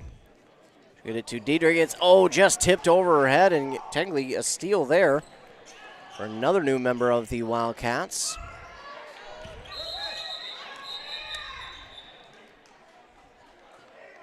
Jump ball. Number 34, that's Sydney Mackey, who got the steal. Couple of substitutions as we do. That jump ball is called. Best possession arrow favors the Wildcats, so they will inbound. Sufka looking. Nearly that 5-second violation again, but does get it inbounded here to Beaver. Beaver on the far side, gives it off to Mackey. Mackey goes inside to Ulrich. Ulrich looks back outside to Barrett. Barrett drives inside, shot is up, no good. Ulrich right there for the rebound and drops it in for two. 50-26. Into the near side corner for Diedrich. Diedrich has it, trying to work around the defender Barrett. Diedrich back and forth, spins around, gives it to Bistido. Bistido now has it, gives it off far side to Kuhlman. Kuhlman will take the three right away. It looked good, but it's just off the mark. And Sufka brings down the rebound. Quickly up the court here to Mackey, and Mackey will get it to fall. And it's 50-28. And now I think we got a foul call here on the Wildcats on the steal attempt. That is going to be on Claire Beaver, her first, team's fourth. Vikings will again inbound on their own side of the court. And they're going right to left on your radio dial. Lattimore will inbound, she does to Kuhlman. Kuhlman looks, she'll give it back to Lattimore. Lattimore up the court quickly to Diedrich. Diedrich into the offensive zone, picks up her dribble. She looks, she bounces past it to Bartkey, and it's stolen away by Claire Beaver. Gets past Diedrich, now goes inside to Aldrich. Aldrich trying to get through. Wow, Bartkey, and she does. And it's going to be 50-30 now. So the Vikings still lead by 20, but they want to have a word and just kind of stop the run that the Wildcats have been on. The Wildcats have turned it up on defense as of late and have gotten a few turnovers to go their way. And the biggest thing from that is they are scoring off the turnovers. So timeout will be called here by Joe Lattimore and the Vikings, and they'll be left with 4 in the game. 4 timeouts left. Vikings will continue play after this, so stay tuned to Nice 95.5 FM KBK for the game after this one. It's the boys' turn, as the boys will host Chisago Lakes as the final game of this doubleheader. Right after this, it's set for a 7 o'clock start. That's not going to happen. Even if this game went quickly, it's not going to happen. We've got 11:34 left. Even if the clock did not stop, we still would not start on time.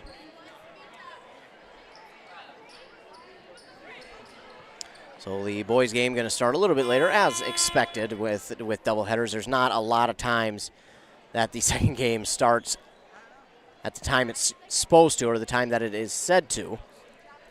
More times than not, it's 15 to 20 minutes to a half hour. I've had it to where it's nearly an hour late.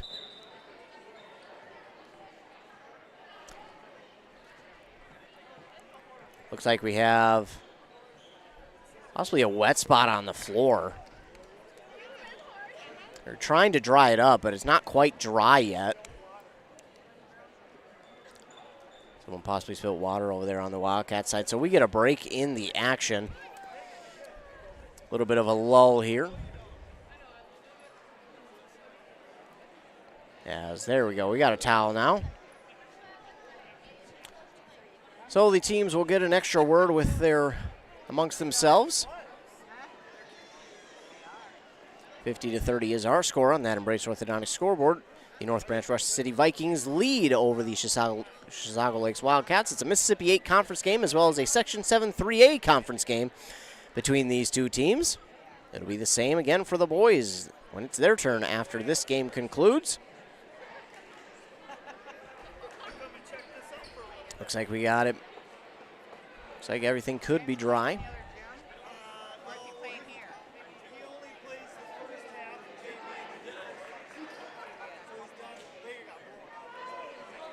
And we're back to the court.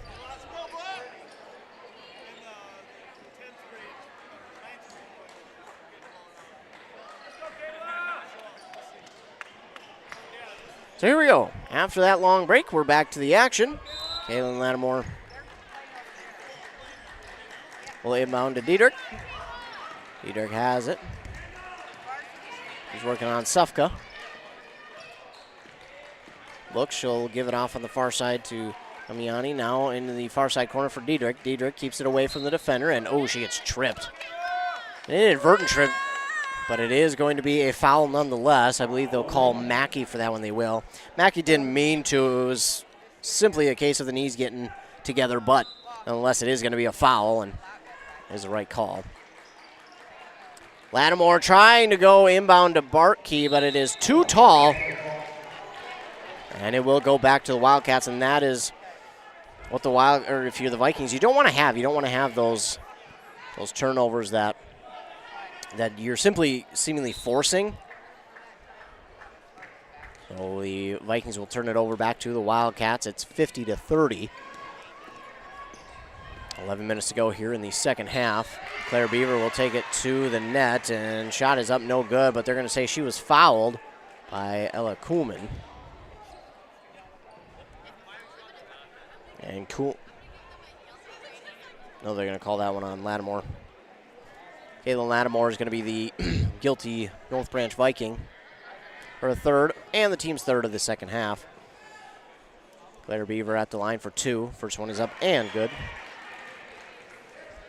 To make it 31-50.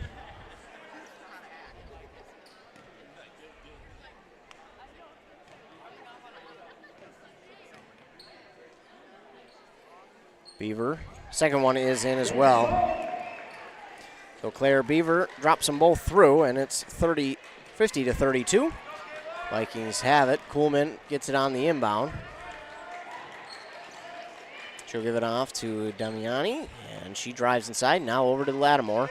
Lattimore, Damiani, now over to Bartkey on the far side. Bartkey inside to Lattimore, who was fouled, and Lattimore will go to line to shoot two.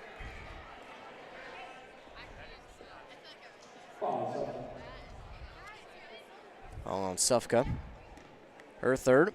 Team's sixth. And again, Lattimore at the line for two. First one is up. And good. Substitution here for the Wildcats. As now it's 51-32. And Lattimore drops them both in. Make it 52-32. Beaver has it. She'll give it over to Barrett. Barrett trying to get around Diedrich. Barrett can't get past, so she'll bring it back outside, give it inside again to Aldrich. And she'll pass it now. Probably didn't need to make that pass, but it was dangerous. Now they will do a good job passing it around. Barrett left wide open for three. That's no good.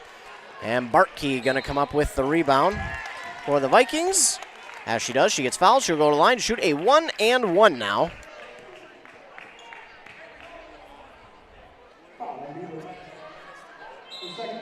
Should be a 1-and-1. Yeah, there we go. They got her figured out. Claire Beaver with her second foul.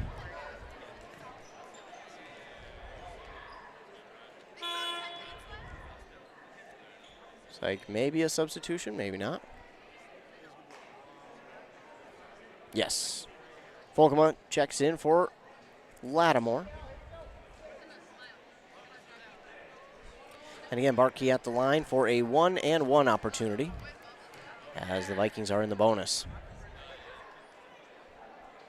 Berkey too tough on that one, and it's no good. On the free throw, quickly rebounded by the Wildcats. That was Barrett who got the rebound. Then the other way, a rebound for Damiani. Inside to Bartkey, that shot no good, through some hands. Taken by Aldrich for the Wildcats. She gives it to Barrett. Far side to Beaver.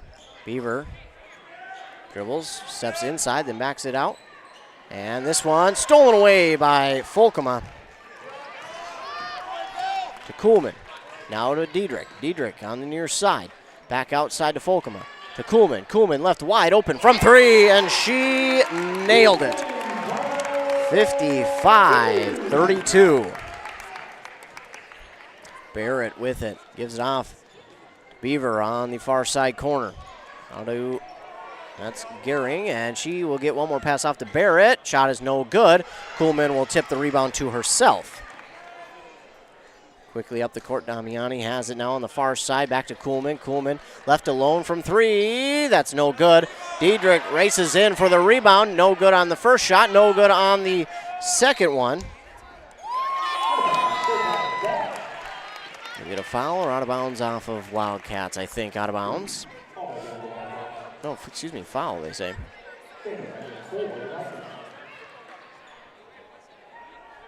No. Now they're going to come together and talk about it.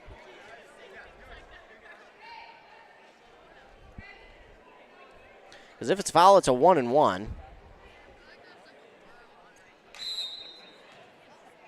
So no foul, just out of bounds. Folkema will inbound to Kuhlman for three, no good. And ball is up for grab on the rebound. Jump ball, possession arrow favors North Branch. So they will hold on to it. Will the Vikings?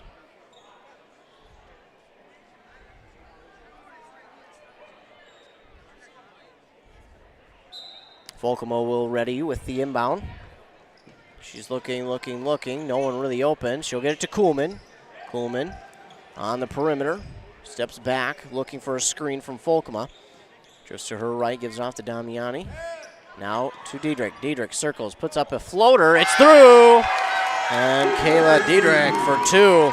Makes it 57-32 under that halfway point here in the second half. Hall has it. Going around the defense, finds herself underneath the basket, trying to give it off to Gehring. Gehring has it, gives it back outside to Hall. Hall for three, no good. Gehring right there for the rebound. She puts it back up and in for two. And, Diedrich fell on the inbound. No foul was called. She's okay, she's up. Kuhlman has it, gives it off to Folkema. Folkema looking. She passes, now gives it over to Damiani on the far side elbow. Now to Diedrich. Diedrich, a fadeaway floater, no good. Rebounded by Gehring. Barrett has it, gives it off far side to Mackey. Inside, and it's stolen away by Isabella Folkema. Kuhlman, she takes it, backs it out to Diedrich. Diedrich driving around, a shot towards the basket, well off the mark. Mackey with the rebound for the Wildcats. Barrett takes it up on the near side, turns on the just to get around Kuhlman. Gives it outside, no good on the shot. And rebound there by Stannert.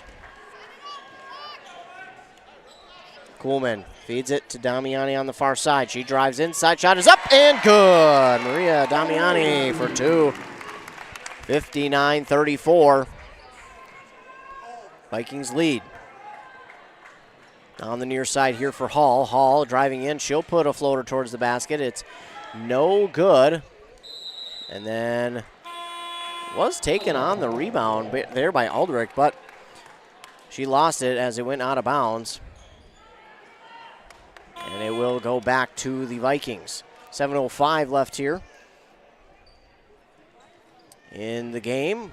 Vikings lead 59-34. Lattimore will get set to inbound, and she gets it off there to Stannert, and then we'll get a foul call on the Wildcats, and we'll go to line to shoot a 1-1.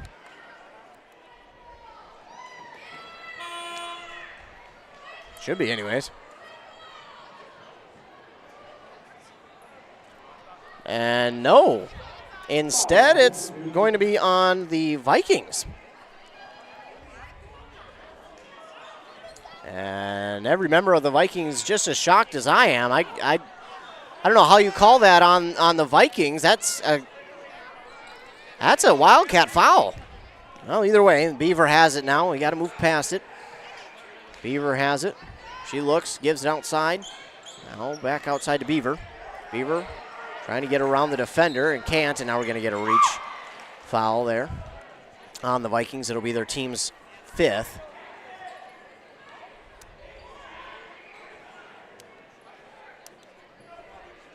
Maybe.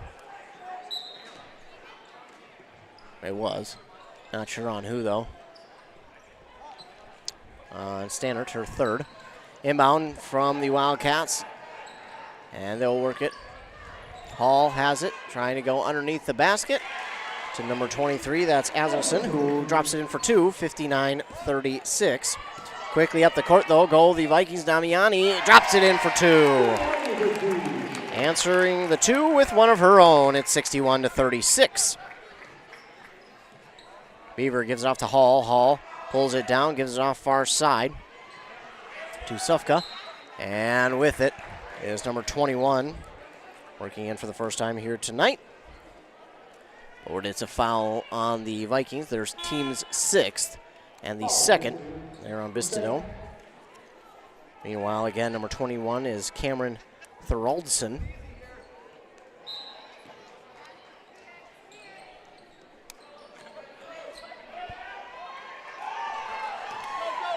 This one is going to be stolen away by Kuhlman. Shot is no good. Bistineau with the rebound. Kuhlman inside, gives it off to Stannert, and Stannert will drop it in for her first points of the game. It's 63-36. Kuhlman, another steal. Just as we catch our breath, Kuhlman gets the steal and throws it at the basket and dropped it in for 2. Kuhlman says, just wait a minute. I'm not done. Beaver with it for the Wildcats. She gives it out to Sufka. Sufka has it top of the key. Will go inside. Now over to Beaver. Beaver dribble drives inside the paint. Shot is no good. And somehow Thoraldson got the rebound and put it back in for 2. It's 65-38. Kuhlman, beautiful pass to Bartkey, and she drops it in for 2. Bartkey draws the foul. That one is going to go against Aselson. Be her 2nd.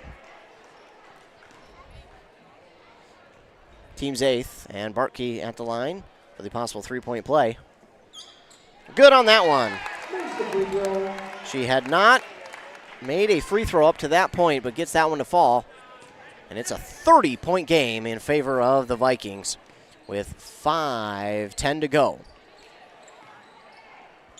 Sufka goes inside. It's stolen away by Bistineau. Gives it to Kuhlman. Kuhlman on the far side. She'll let the offense get ready and get set, and then she'll kind of back up and let things reset. Bistineau gets the pass from Kuhlman. Back outside to Bartkey. Now on the near side here for Damiani. She drives inside and backs it back out. Gives it off now to Stannert, and she lost the ball. She's looking, gives it off to Damiani. She gets around one defender. Spins back around, 10 seconds left on the shot clock. She gives it to Bartkey. Bartkey trying to power her way inside. Gets it to fall. Bartkey makes it 70-38 with 4.5 minutes to go here in the game. Driving towards the basket. It is no good. Bartkey with the rebound. Kuhlman up to Damiani. Now on the near side. She gives it back to Kuhlman. Kuhlman calls out a play, gets a screen. He gets double teamed, then gives it off far side for Bistineau for 3. It's no good. Rebounded there by Thoraldson.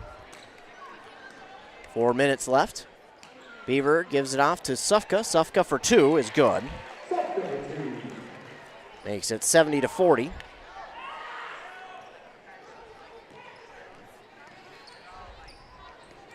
Damiani has it for the Vikings, and, quick whistle. And Damiani will go to the line. At the 10th team foul. It's on Beaver. And no, it is only the team's 9th for the Wildcats. Get another substitution here by the Wildcats. Get a bunch of new names, and we'll try and get them as we go. And at the line for a 1-and-1. Shot is no good. Rebounded by number 24 of the Vikings. And then rebounded on the other side by Thorson for the Wildcats. She'll give it off here. As that ball comes up short, Kuhlman grabs the rebound for the Vikings. Kuhlman will give it off here to Damiani. Into the game, we're number 24, Natalia Rosales.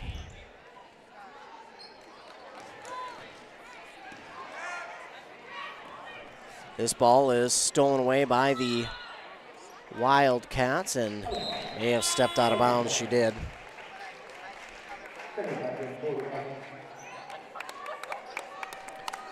So a few more substitutions on both sides.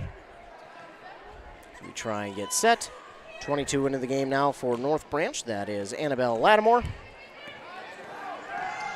And Damiani has it up the court.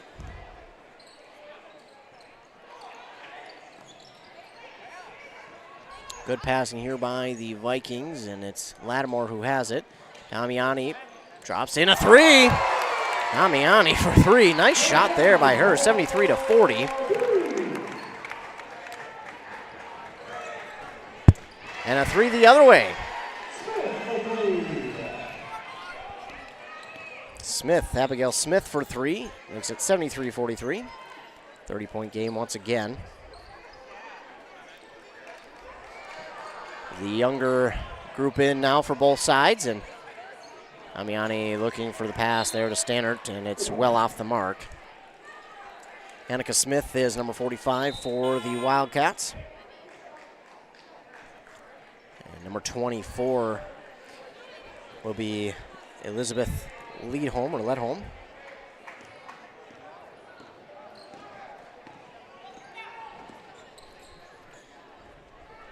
15 also into the game, which is Lily Smith.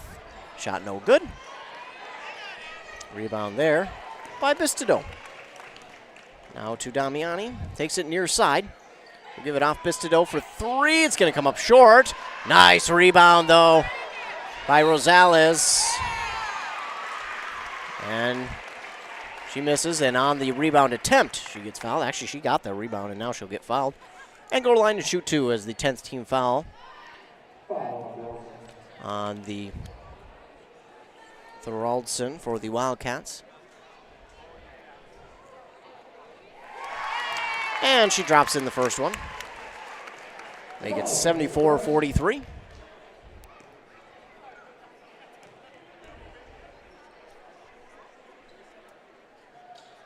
And drops in the second. She drops them both in, and Rosales with her first points on the game makes it 75-43.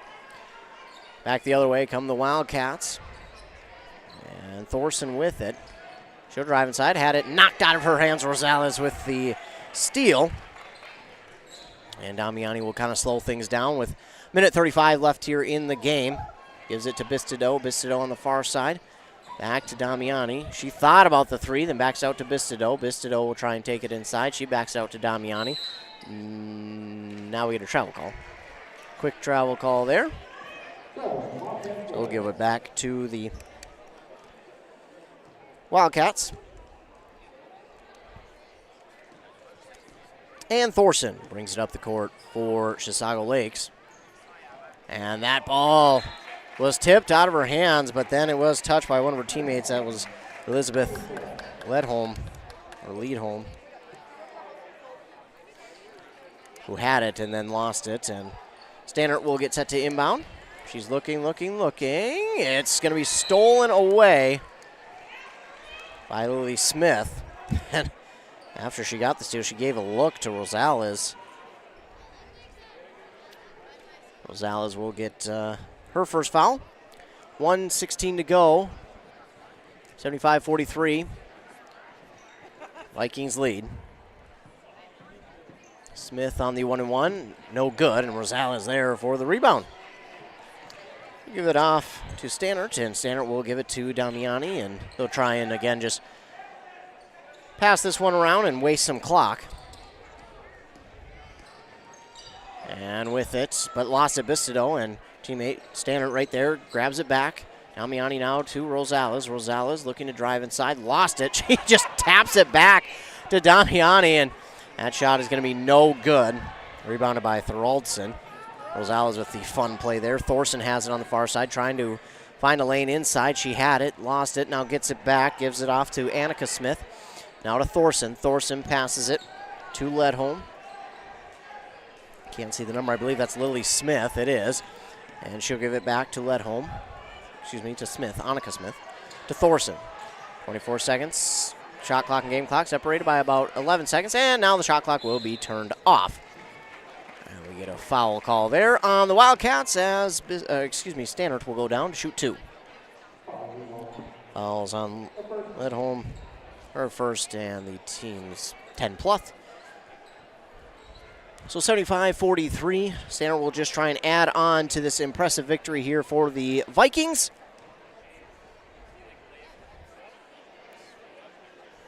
Shot is up and no good.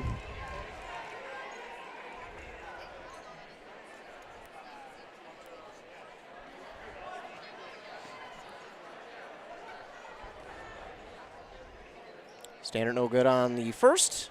Second one is through, though. To make it 76-43, Wildcats will try and get one more score before the clock reads all zeros. Thorson trying to make that happen. She gives it off far side. Now the offensive player drives inside, but it's no good. Rebounded by Damiani. And that'll be at 3-2-1. And that is the final here in this one. The North Branch Vikings get the victory over the Chisago Lakes Wildcats, 76-43. We'll take a quick commercial break, then we'll come back, recap this one, and then we'll have the boys' turn of this doubleheader. You're listening to the doubleheader here between North Branch and Chisago Lakes on Nice 95.5 FM KBEK. Resetting your password, unsubscribing from emails, printing anything. Why are simple things sometimes so complicated? Thankfully, with an auto owner's insurance independent agent, getting the right coverage for your business doesn't have to be one of them, so you can get back to more important things, like learning how that printer works. That's simple human sense. Contact your local auto owner's agency, Pine Insurance Agency, at pineagency.us today. Hockey practice, running a business, heck, just enjoying your life. You've got better things to do. Let Jeff's Outdoor Services handle your lawn care and landscaping. Your home, your cabin, your business, they got you covered. They've been doing it since 1995, and they're good at it. Call today. Jeff's Outdoor Services. You do your thing, and they'll do theirs.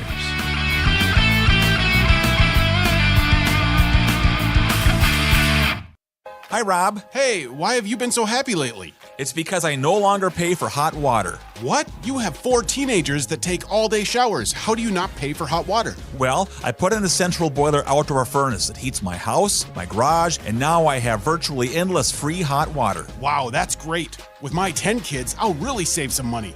Where do I get a furnace? Check with your local central boiler dealer, of course. Northland Boiler Sales, your local central boiler sales dealer. Visit northlandboilersales.com.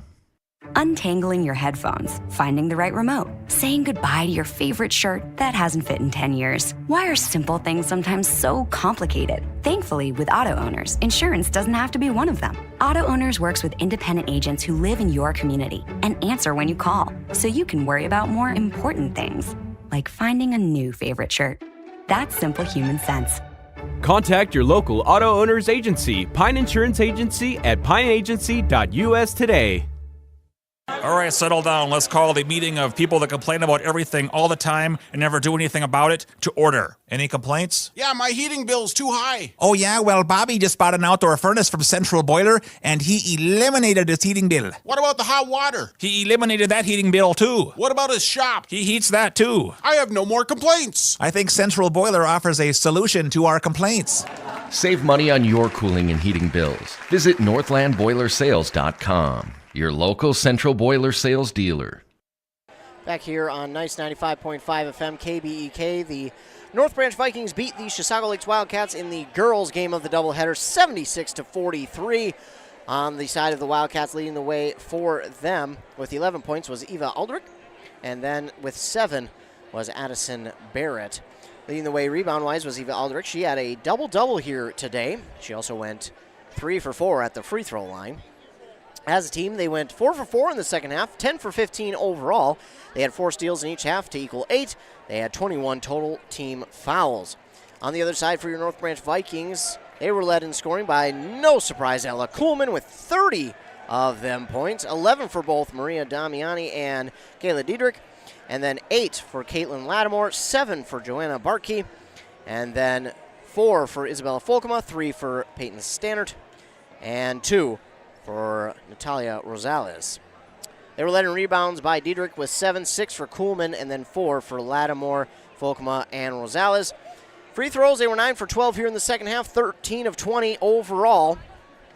They had 15 total steals, 7 in the first, 8 in the second, 1 block, and 18 total team fouls. It was a good game here. The Vikings got up early and just continued to extend their lead, other than a little lull there in the first half, where the Vikings didn't necessarily allow the Wildcats to come back, but the Wildcats made a nice comeback and were able to get within 5 of what was once a double-digit lead for the Vikings, but they soon erased that 5-point lead and turned it into double digits and turned it into a halftime lead of 20. So it didn't last long for the Wildcats there as they fall in this one. So next up, it will be the boys' turn of this doubleheader. It'll be the same 2 teams, North Branch and Chisago Lakes, but 2 very different stories.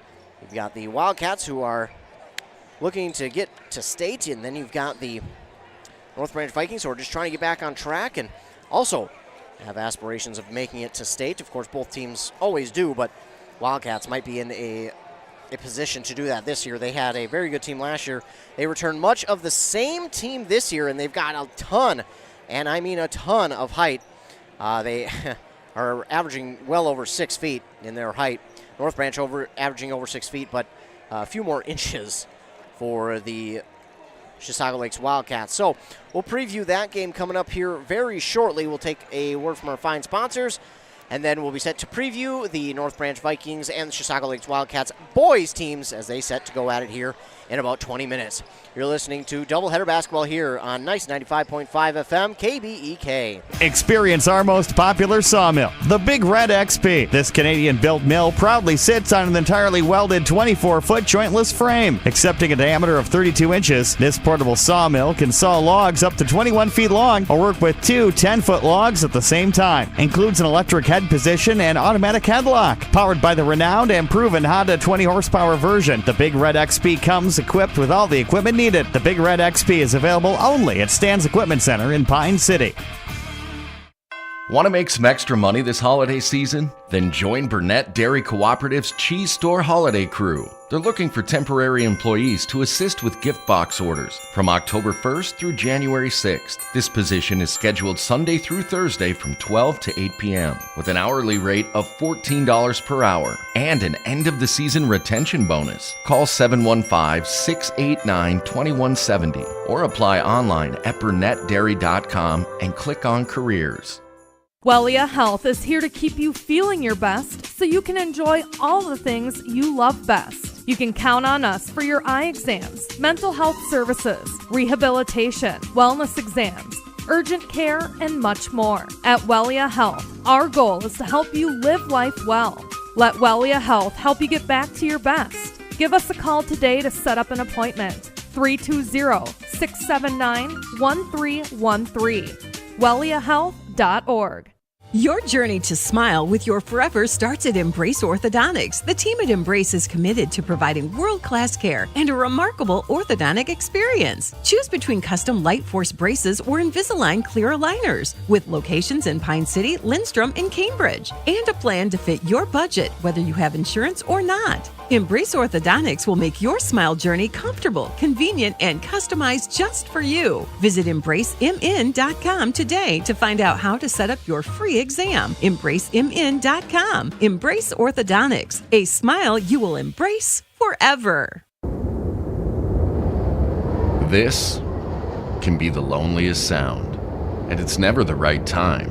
Car in the ditch, you standing by the side of the road. Thank goodness Hinckley Towing is on the way.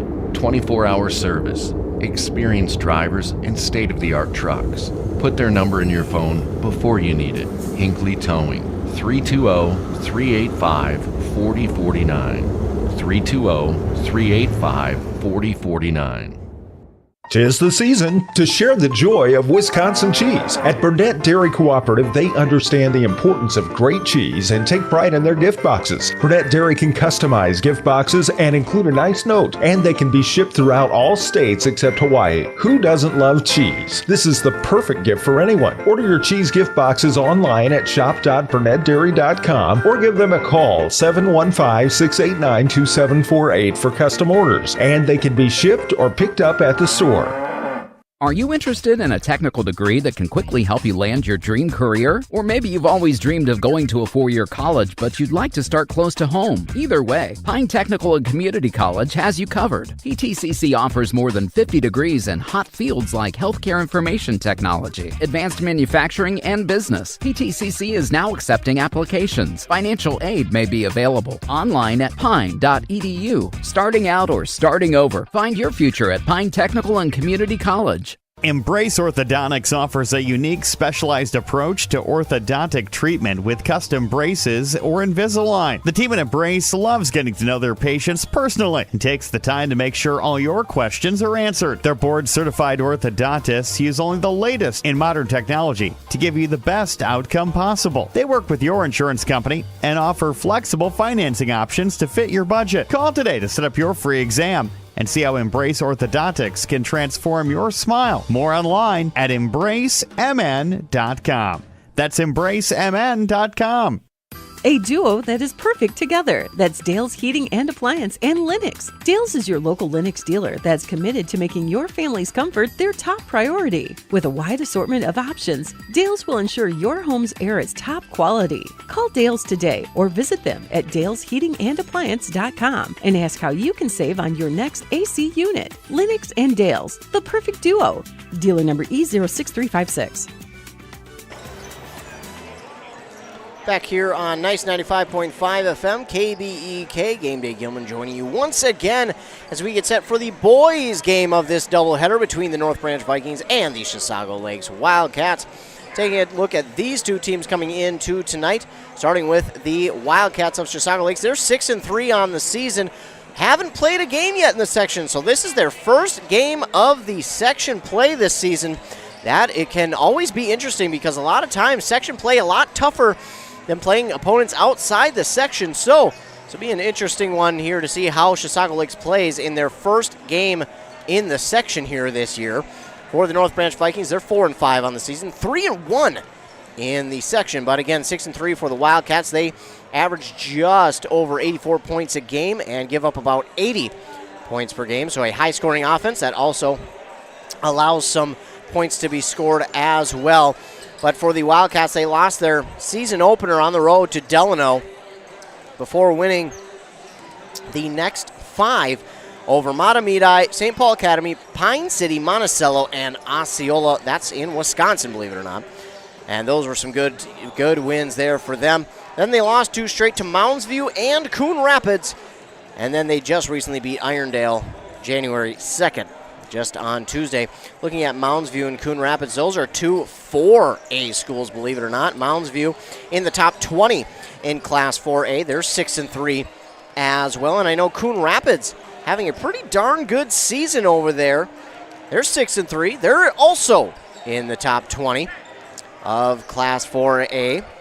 And again, looking at this here for the Wildcats, their last 3 games have been against Class 4A opponents in Mounds View, Coon Rapids, and Irondale. And other than that, they've only played 2 2A schools in St. Paul Academy and Pine City, both whom they beat, scoring 99 points, that 1 point short of 100 points. I thought they might be able to do it against Pine City. They were just short. They missed one of the shots to get them to 100, and unfortunately for them, Pine City was able to get one of the final shots in that game, so they were unable to reach that 100-point mark in the game. And for the Wildcats, they'll certainly be looking to do that because they've scored in that 90-point range here this season 4 times in their 9 games played.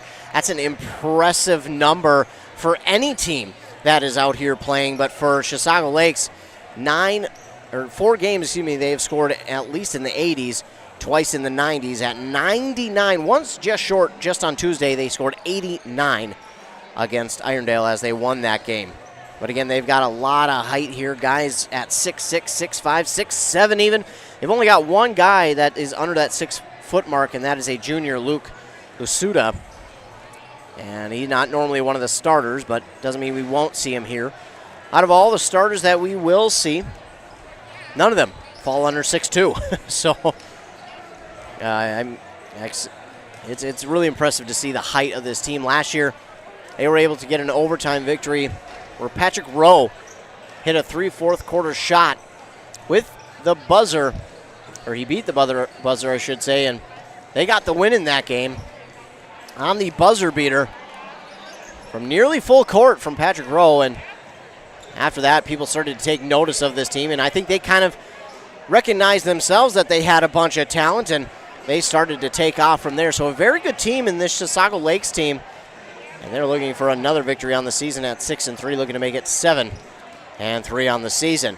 As we look over at the North Branch Vikings, they're 4-5 on the year, 3-1 in section play. So they are very versed in section. They've got 3 of those wins. They average about just over 73 points a game and give up 72 points per game. So we could be in for another shootout here in this game between these two teams.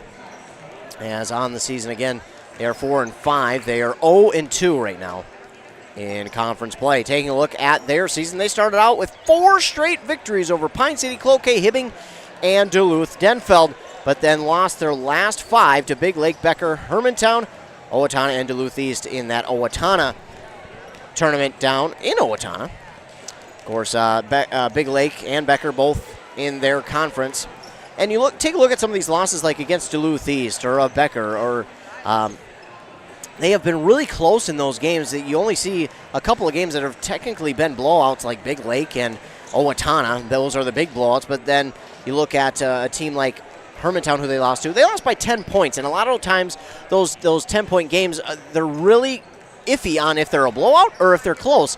A 10-point game could be a blowout. It just means that maybe the number 2s were in and they made a nice comeback against the other team's number 2s. Or it could mean that it was really close throughout and the one team was able to just pull away right at the end of the game. So those 10-point games, you just never know. They could be a lot closer than you think, or they might be a lot more lopsided than you think. You just never know with those 10-point games.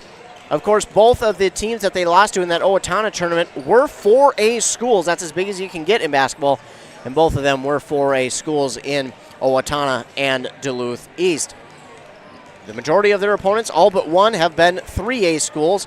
The only one that hasn't been was Pine City. They are the 2A school. And taking a look at their schedule, they'll only play one more 2A school, and that is Spectrum, coming up Saturday, January 20th for the North Branch Vikings. Spectrum right now 6-1. They're in the top 20 of Class 2A. So the Sting this season, they've only lost one, most recently to Annandale. And as we take a look at Annandale, they're a pretty darn good team as well. 6-2. They're 4th in all of Class 2A. So a bunch of teams who have played each other or will play each other or play common opponents are just so good this season. It is so fun to watch basketball and keep track of basketball this year. There are a lot of teams that you may not expect to be good, and then there are a bunch of teams who you're not sure what to get, and you're really surprised. But for North Branch here tonight, they look to get off this 5-game losing skid. And again, a lot of their losses have been close, but they hope tonight it doesn't have to be too close But again, with the way these two teams play on offense and can score, and with the way that the defenses kind of allow that to happen, well, don't necessarily allow it, but it just kind of happens throughout the game that way. Expect to see a high-scoring affair between these two teams.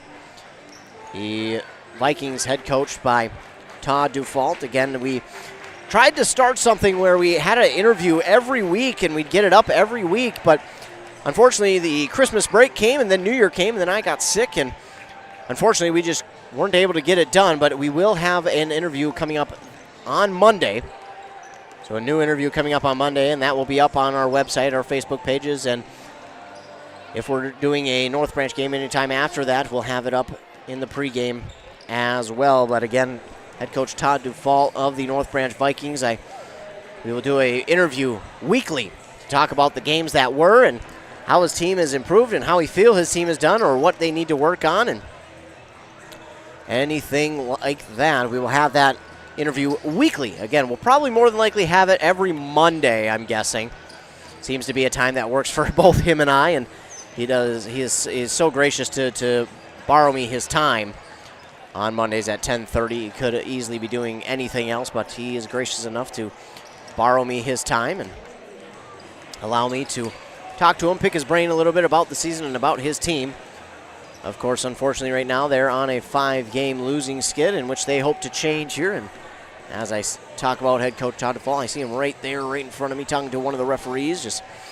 And a lot of times, these coaches, they know these referees, whether it's professionally or they just know them personally. Always good to talk to the referees beforehand. For the Chisago Lakes Wildcats, they're head coached by Mike Holmquist. Heard nothing but good things about him. I know the morning show host on WCMP, Joshua Miron, who PAs a lot of games between both North Branch and Chisago Lakes. He's here tonight, and he has had nothing but good things to say about head coach Mike Holmquist. So I'm very excited to see how both of these teams will play here tonight. Again, both these teams have the ability to score well into the 80s and even the 90s. The Vikings have yet to touch 90 this season. They almost did against Pine City, 1 point short at 89. That was another case of which they had it, and they had a few shots at it, but just couldn't get that last shot to fall for that 90th point. And Pine City would run out the rest of the clock holding on to the ball. But for North Branch, it will look, I'm guessing we'll see another game where both teams will score well into the 80s, if not touch those 90s here this evening. But who knows? This is a type of game where you expect a game like this to go and be a high-scoring affair, but sometimes you get surprised because then these games, sometimes with how high-scoring both of these teams are, it tends sometimes to turn into a defensive game between the two teams just because they are trying to score so fast. But then all of a sudden, things just won't fall for each side, and the defenses somehow just step up big time, and then we start to see a lower-scoring game between the teams, and then it winds up being a little bit of a lower scoring game than what the teams themselves are at least used to seeing on the season. So it'll be interesting to see how this one plays out. I have a feeling, though, that my gut is just kind of telling me, hey, we're gonna see about 160 points between the two teams. Whether who comes out on top is yet to be determined. Of course, the local team is North Branch. We're hoping for them. Of course, I recognize a lot of these names on the North Branch squad from the football team who made it to state. They made it to the state semifinals down at U.S. Bank Stadium. They beat Benilde, but I believe it was Benilde St. Margaret to get to that state semifinal at North Branch or at U.S. Bank Stadium, and that was a fun one to be a part of, as they beat Benilde St. Margaret to get there. And that one was at Monticello High School. Monticello, a beautiful high school. I've been there plenty of times. My sister used to be in dance. I used to go there for dance competitions, but I've also been there for a few basketball games as well. And that was my first football game I got to broadcast from there. It was a blessing to be able to broadcast for North Branch on their journey throughout the section playoffs to the section championship, and then through the state playoffs to the state semifinals, where sadly they lost to Hutchinson in a little bit of a lopsided one. Hutchinson would wind up going on to win the state tournament for Class 4A, which wasn't too surprising, seeing as how dominant their team was throughout the season and the playoffs. I mean, I don't think they won a playoff game by less than 20 points throughout the playoffs and state. It was an impressive run there for the Hutchinson Tigers, but North Branch, again, I don't think many people had them tabbed to go back to state this year in football, and they wound up doing that pretty convincingly too against some of these teams, and they will return a good chunk of those players next year as well. So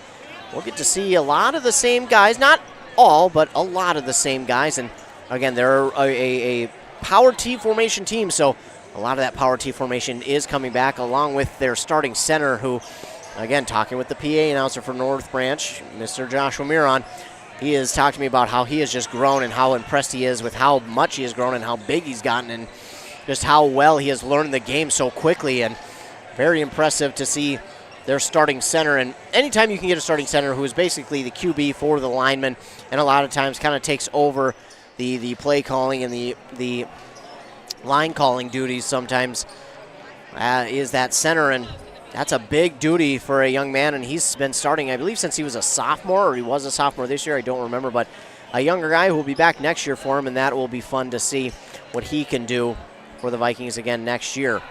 Well, we're back to basketball as the North Branch Vikings and the Wildcats, the boys, will be playing second here in this second game of the doubleheader. In that first game, the North Branch girls beat Chisago Lakes 76-43, and they get their third win on the season and their third win in section play as well. So a section and conference win there for the North Branch girls. They improve to 3 wins on the season and in the section and get a conference win as well. Both these teams looking to do the same. North Branch hoping to end a 5-game losing skid. The Chisago Lakes Wildcats looking to build off their 1 win against Irondale after the Christmas break. They beat Irondale just on Tuesday. They'll look for their second win in a row here tonight, while the Vikings look to end their 5-game losing skid.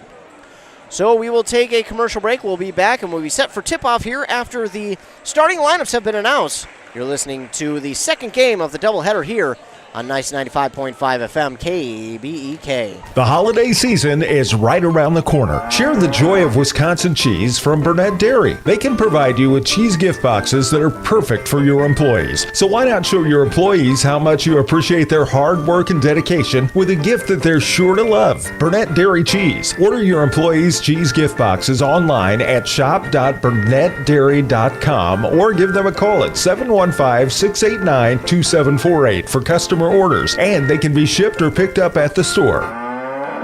Introducing the Red Runner 2017 Deluxe Firewood Processor. This Canadian-assembled, all-in-one, towable firewood solutions capable of producing 3 face cords per hour. The Red Runner comes equipped with a powerful 18-inch Oregon chainsaw bar, 10-foot-long adjustable conveyor, 2, 4, or even 6-way adjustable splitter head. Fits logs up to 12 feet long and 16 inches in diameter. This high-performance personal firewood processor is powered by a Honda GX390 industrial engine, found only at Stan's Equipment Center in Pine City.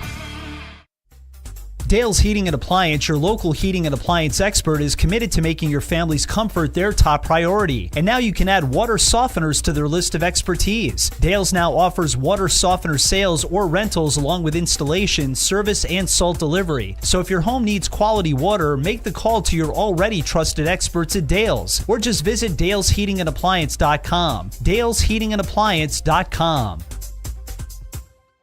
A&W Restaurant Pine City is still making fresh root beer, that signature item since 1919. It's still made fresh and on-site with real cane sugar and a blend of secret ingredients. It doesn't get any better than this. Their world-renowned A&W root beer is a classic treat, and they can top it off with creamy vanilla soft serve to be known as the famous A&W root beer float. Now that's smooth, tasty, and refreshing. An American iconic A&W root beer float. It never tasted so good. A&W Restaurant Pine City. Come grab your root beer float today.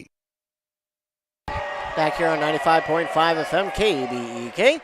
Your starting lineups here tonight for the Chisago Lakes Wildcats will be number 3, Xander Schmidt, number 22, Lucas O'Malley, 23, Patrick Rowe, 25, Ian Larson, and 34, Ben Polson. For the North Branch Vikings, it will be number 1, Brody Beaver, number 2, Noah Thorson, number 3, Tyler Minke, number 15, Owen Link, and number 33, Evan Overson. Those are your starting lineups here for both of these teams. As we get ready, the Vikings wearing their black home uniforms, the red letters and numbers outlined in the white. They've got the red stripe down the jersey and the short with some dashes on it as well. The Chisago Lakes Wildcats will wear their white away jerseys with the 2 bottom stripes on the shorts. The logo on each side of the shorts as well. Neck trim and shoulder trim is in green. The gold letters and numbers outlined in the green for the Wildcats. Again, the Wildcats and Vikings getting set for this doubleheader.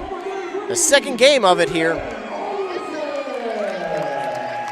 Evan Overson getting introduced last year, and we are set. 18 minutes are back up on that Embrace Orthodontics scoreboard. Embrace Orthodontics, 3 locations, Pine City, Lyncham, and Cambridge. That Cambridge location, brand new. I don't know if it's done yet. I haven't been to Cambridge in a while.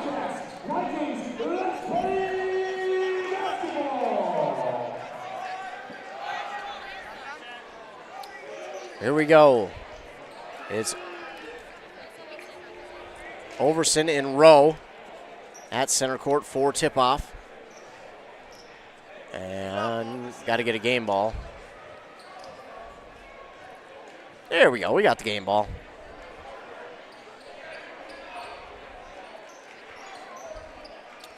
Game ball was lost for a brief moment, but we've found it. We've got it back. And Rowe will win it, but he tips it to Thorson instead. Now over to Minke, now on the near side here for Link. Trying to go inside for Overson, but it's knocked out of bounds by the Wildcats. It will stay with the Vikings. Vikings will go left to right on your radio dial. Wildcats right to left. Beaver will get set to inbound. Looks, he'll lob it in to Link. Link gets it over the defender. Now far side for Thorson for 3. It's no good. Excuse me, that was Minke who was no good, but Thorson gets the rebound. And now it's stolen away by Larson. And no good on that shot. Rebounded by Evan Overson for the Vikings. Coming the other way, Brody Beaver. He finds a lane. He backs it outside to Minke. Minke for 3 from Noah Thorson. And Noah Thorson will get the Vikings on the board first for 3. 40 seconds into this one, we get the first points. It'll be Patrick Rowe, who now takes it up the court for the Wildcats. He's on the far side. He'll give it off to Schmidt. Schmidt in the far side corner. He gives it off top of the key to O'Malley. O'Malley in the near side to Paulson. Paulson, he'll drive it top of the key to Patrick Rowe. Rowe standing. He fakes the shot, then drives inside for 2, and he drains it. Patrick Rowe for 2. But here come the Vikings. Beaver gives it off near side to Thorson. Thorson guarded well. Now he's double teamed. Trying to spin into the double team. Backs it outside. And he stepped on the baseline, so it's out of bounds, and it will go back to the Wildcats on the turnover. It'll be Ben Paulson who will get set to inbound. He does to Rowe. And Rowe will take his time as he brings it up the court. Long body, trying to work past one defender, gives it off to Schmidt now. Schmidt working inside. Nice roll to the ball, and he drops it in for 2. Make it 4-3 now. Wildcats with the lead. Beaver has it, working on Schmidt, trying to get around him. Then he dribbles into the double team. Now it's to Link, inside to Overson. Stolen away. And the steal there by O'Malley. Patrick Rowe getting through the defense. And Brody Beaver trying to state his case that, hey, he grabbed my elbow, and that's what it looked like to me. That's what I thought, but we're going to get Beaver for the foul instead. So it'll be the first foul, his first, team's first. And that'll bring Paulson to inbound to Rowe. Rowe will get a screen. Trying to get past one defender. Can't quite get past, gets through some traffic. His shot no good. Goes up for the rebound, grabs it, and then he was fouled. It'll be a second team foul here on North Branch. And Rowe will go to line to shoot 2. That one on Overson. Rowe is good on the first. No surprise there.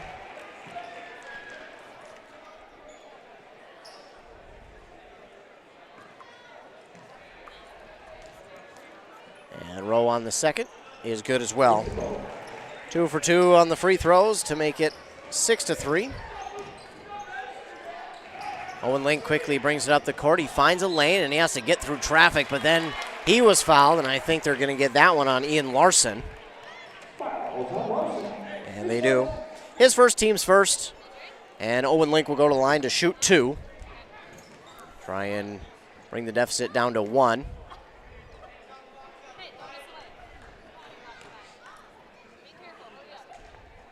First one no good from Link. Wildcats will switch up how they sit at the charity line, or in the lane, I should say. Owen Link will set up for his second, as he missed the first. And he makes the second. So it's 6-4. Wildcats lead. Rowe has it. He's looking. He'll pass it off to Schmidt on the near side. Schmidt will give it over to O'Malley. O'Malley now to Rowe. Rowe on the far side, looking. He's looking, and he fakes the handoff to his teammate in the corner. He's double teamed. Goes all the way across court here to O'Malley. He brings it down. O'Malley will pick up his dribble, gives it off to Schmidt. Schmidt with 7 seconds to shoot. Now gives it off to Paulson. And Paulson will drop it in for 2. They get 8-4. Vikings have it. Beaver, he looks, he wants Minky. Minky makes the defender miss, goes inside to Link. Link can't grab it cleanly, back outside. Beaver for 3, that's good. Brody Beaver drops in the 3 to make it 8-7. Wildcats still with the lead. Rowe has it, he'll just pull up from long range, and he drills it. Patrick Rowe is that dangerous. 11-7. But now Brody Beaver has it. Gives it back outside to Thorson. And now to the far side for Minky. That's no good. Rowe is going to grab the rebound. Rowe weaving his way through traffic. Pulls up from 2. That fakes the shot. Gives it inside to Paulson. No good on the shot. Overson will grab the rebound. Quickly up the court. Thorson has it on the near side. He'll give it to Beaver. Beaver finds a lane inside. He'll just throw it up, and that one floats. It's no good. Patrick Rowe will grab another rebound. He's up the court quickly. He stops at the free throw line. Another fake shot. Pass inside to Paulson, and Paulson will get that one to fall for 2. Make it 13-7. Quickly up the court. Thorson has it nearly stolen away. He got it knocked out of his hands. Almost a travel. Then gives it inside to Overson, who will drop it in for 2. Make it 13-9. Rowe has it, and as slow of a start as we were off to, it quickly heated up between these two teams. Paulson with it now. He's looking, trying to find somewhere to go with it. He's going to take it around the defense. And they're going to say as he lost it, he also stepped on the baseline. We'll get a substitution here for the Wildcats. Number 14, Kellen Meisner.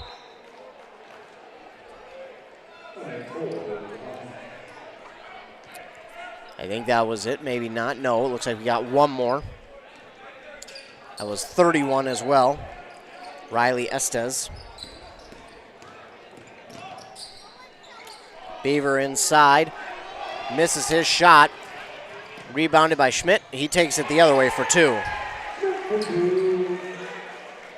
15-9. Vikings have it. Minky on the far side. He wanted to go to Thorson. Goes far side to Beaver. Beaver. Working on Rowe. Gives it to Link. Link to 25. That's Blake Lelm. That's no good. Rowe again with the rebound. Rowe trying to drive inside. Passes it off to Estes, who drops it in for 2. Blake Lelm checked into the game. Want to give him his credit as he checked in. And now we get a timeout on the court. That one taken by the North Branch Vikings. They trail by 8, 17-9 here with 12:50 to go in the first half on that Embrace Orthodontics scoreboard. Again, it was a little bit of a slow start here for both of these teams, a little slower than I think anyone was expecting. Wildcats were kind of bringing the ball up the court a little bit slowly, and then all you know what broke loose as it's 17-9. Like a boxing match, if you will. They were kind of throwing jabs at each other to begin the game, and then the haymakers started to fly. 0 will check into the game for the Wildcats. That's going to be Blake Seifert.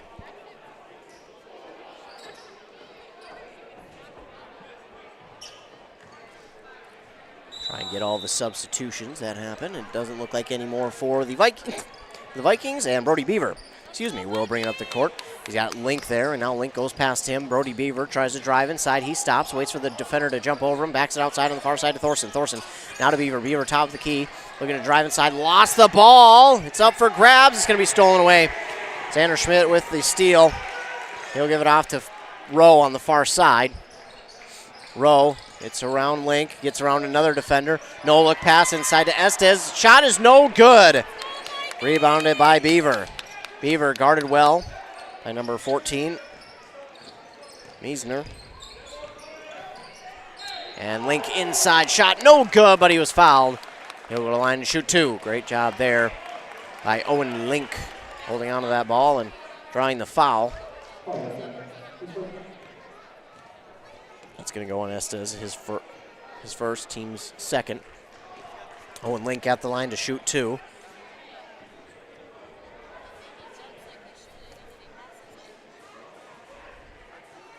First one is good by Owen Link. Ian Larson checks back in for the Wildcats for Estes. Again, Link makes the first one this time around. He was 1 for 2 last time, missed the first, made the second. Now he makes the first this time. And makes the second. 2 for 2 that time through. It's 17-11. Wildcats quickly up the court. It's Rowe. Rowe trying to get through a double team. Got a teammate there, and he will finally give it off to Seifert. Seifert now to Schmidt. Schmidt on the near side, going inside to Larson. Larson spins around, bodies up. The defender misses his shot. No good. Gets his own rebound. Then he was fouled. And it will be the third team foul on North Branch. I was going to go against Thorson. His first team's third. And Ian Larson at the line to shoot 2.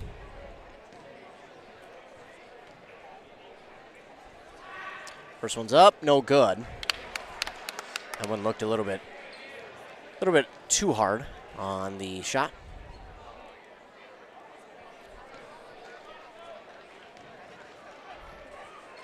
Larson will soften it up here, and he gets that one to fall. So 1 for 2, it's 18-11. And the Wildcats putting on a little bit of full court pressure. Owen Link gets around 1, and yeah, he was fouled there. That's a clear foul by Seifert. So Seifert will get his first and the team's third. Substitution as O'Malley checks back into the game for the Wildcats. For Schmidt. And inbounding it is Lelm. He gets it into Link. Link dribbles near side. Trying to get around one defender. Gives it off now to number 4, which is James Weinkoff. All the way on the near side. Link thought about 3. Gives it inside, now back outside. Shot no good, and rebounded by Lelm, and he was fouled. The 4th team foul on the Wildcats.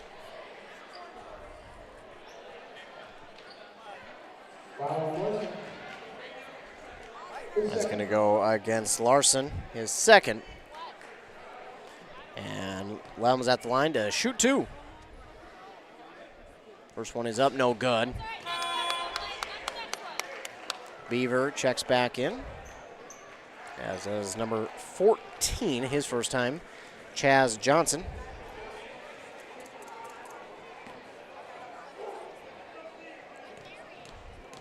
So Lelm no good on the first, no good on the second, and rebounded by Estes.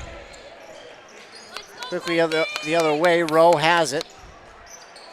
Directing traffic, gives it off on the near side to Seifert. Seifert drives inside, wanted Estes, and it's going to be stolen away by Brody Beaver. Brody Beaver takes it up the court. He stops on his drive, gives it out to Weinkoff for 3. No good. Rebounded by Rowe.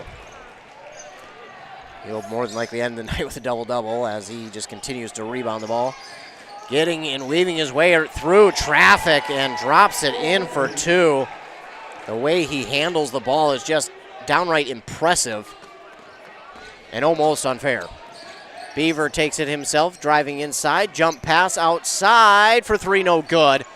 And it's going to be Seifert there for the rebound for the Wildcats. He gives it off to Rowe. Rowe shimmy shakes, trying to get around Beaver, but Beaver with good coverage, and he passes it over to Meisner. Meisner now back to Rowe. Near side here for Seifert. Seifert goes inside to Estes. Estes looking, backs out to Seifert. Near side now for Meisner, back to Seifert. Seifert going to drive inside, put up a layup shot, no good. Rebounded by Johnson. Chaz Johnson, he'll hand it over to Beaver. Beaver quickly up the court to Tyler Minke. Minke on the far side looking to drive inside. Pulls up from the free throw line. It's no good. Rebounded there by O'Malley. He'll give it to Rowe.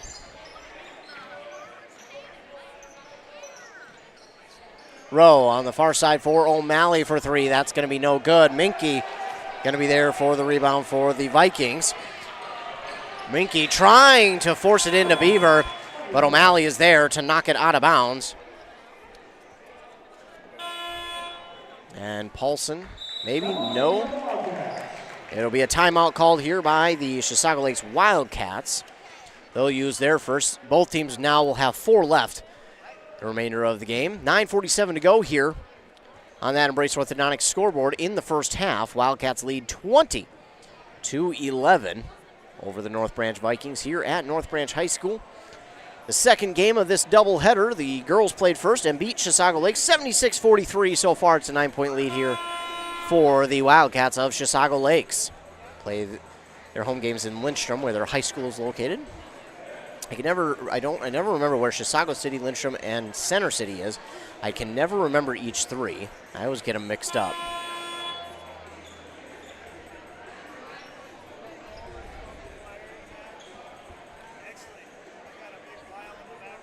Three cities that could easily just be one.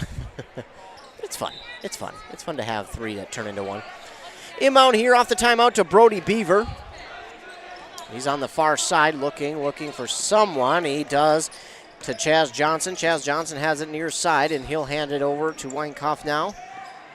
He has it. He dribbles to the far side, gives it off to Thorson. Long three is good. Noah Thorson for three.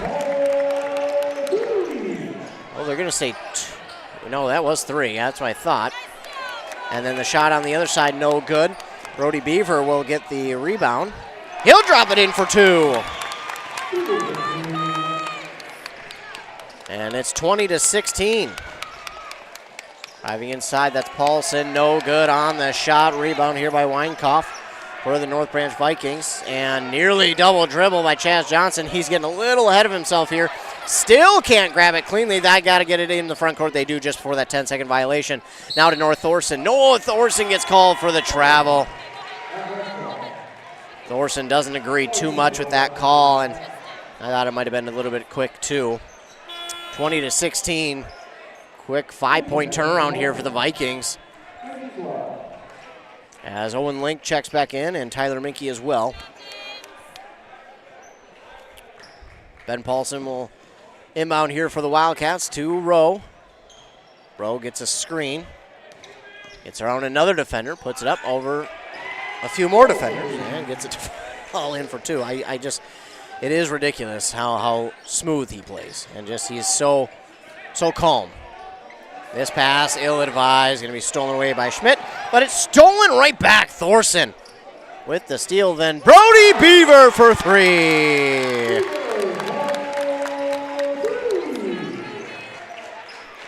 And now it's back to a three-point game. Rowe wide open underneath the basket that time. Was Ben Paulson for two. They get 24-19. Driving inside on the near side here. Noah Thorson, no good. Rowe with the rebound. He's going to change the pace a little bit. Quickly up the court. Stops. No look pass behind his back for Schmidt. No good. His team is right there for the rebound, though. That was Larson who tried to get it. No good. And then it's Link who grabs the rebound for the Vikings. Link trying to drive inside himself now. Gives it off to Overson, who drops it in for two. 24-21. Rowe back with the ball. Nearly had it stolen away, and he had it knocked out of his hands. And then we're going to get a late whistle on the steal attempt by North Branch. It'll be their team's fourth.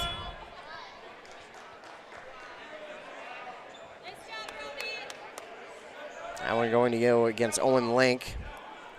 His first team's fourth. Inbound here, and it's stolen away. Owen Link says, give me that. I had it rightfully the first time. He'll pass it down to Overson. Overson over the defender, no good. And Schmidt will grab the rebound. Schmidt will take it up the court. He's looking, and now he'll take it to the basket. Shot no good. It's up for grabs. Rebounded by Larson, and then no good. Overson will get the rebound that time. And now it's Owen Link who has it. Link quickly to the front court. Stops on a dime at the North Branch logo. Gives it off far side to Thorson. Thorson looking over to Overson. Now to Link again. Link on the near side elbow. He'll look for Tyler Minke. He looked at the basket for three. Then gives it inside to Overson for two. Beautiful passing. Opened it up inside for the Vikings. And now back the other way. Wildcats. Schmidt has it. No good on the shot. Overson with the rebound. An emphatic rebound at that. Minke up the court. Oh, and he was looking for his teammate. And his teammate wasn't ready for it. And that will go out of bounds. It will be a turnover back to the Wildcats. Couple substitutions here. And checking in for the first time here tonight for the Wildcats is 33. Judah Gehring.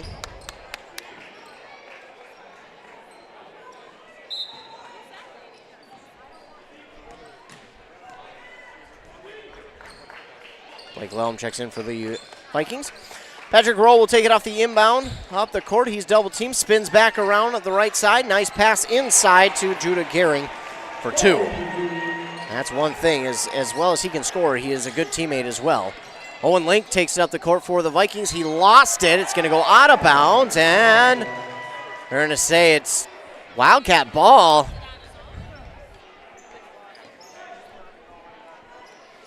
And that probably should have stayed with the Vikings, because if it was slapped out of his hands by a Wildcat, no one other than a Wildcat would have touched it out of bounds.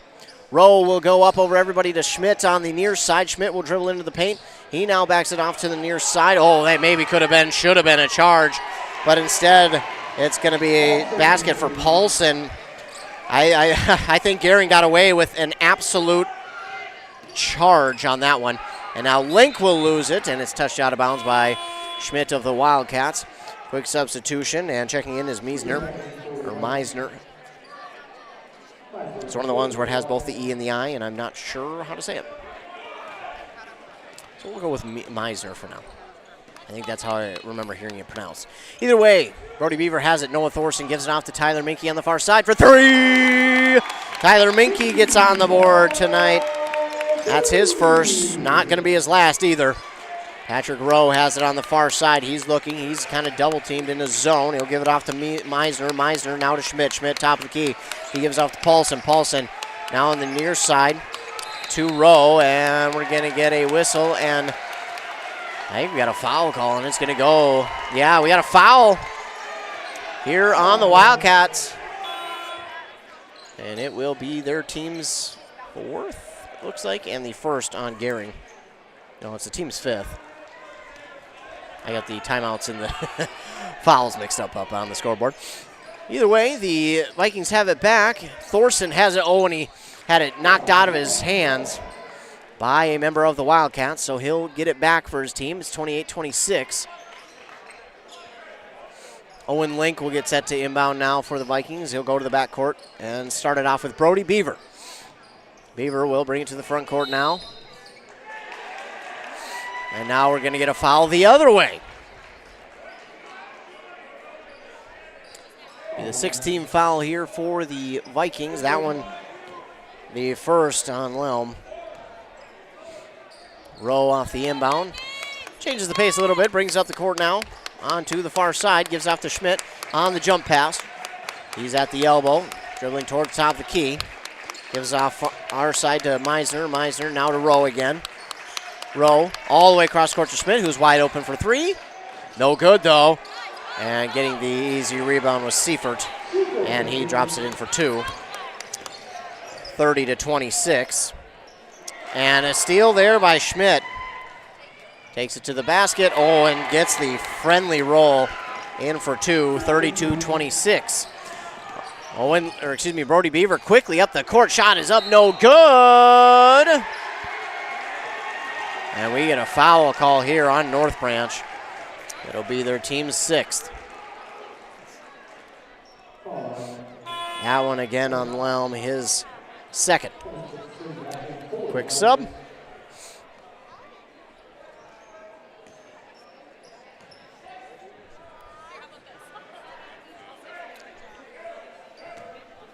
And inbound gets here to Rowe. Rowe takes it on the far side, getting around a couple of defenders. He gives it off to his teammate for 3. It's no good. Rebounded here by Minke. He'll give it off to Owen Link. Link has nearly pit-pocketed by Xander Schmidt, but they're going to get him for the foul. Reach in. Xander Schmidt will get his first and the team's 6th.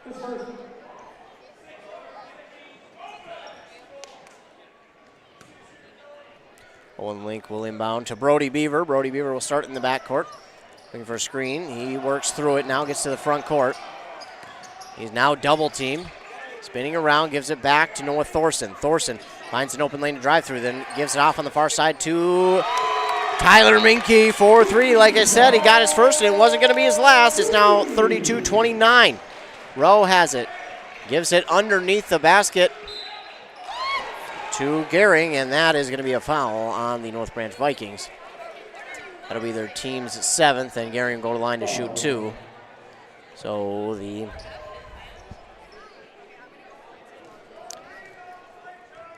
Wildcats in the bonus now, as that was Overson who got his 2nd. And we'll get a substitution quickly here before the free throw attempt on both sides.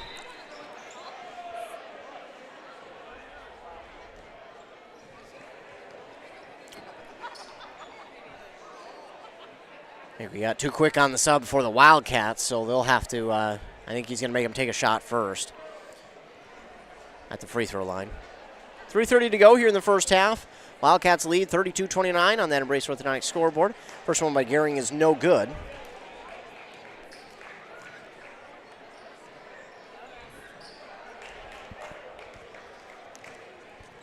But again, it's 2, and he'll line up for another one.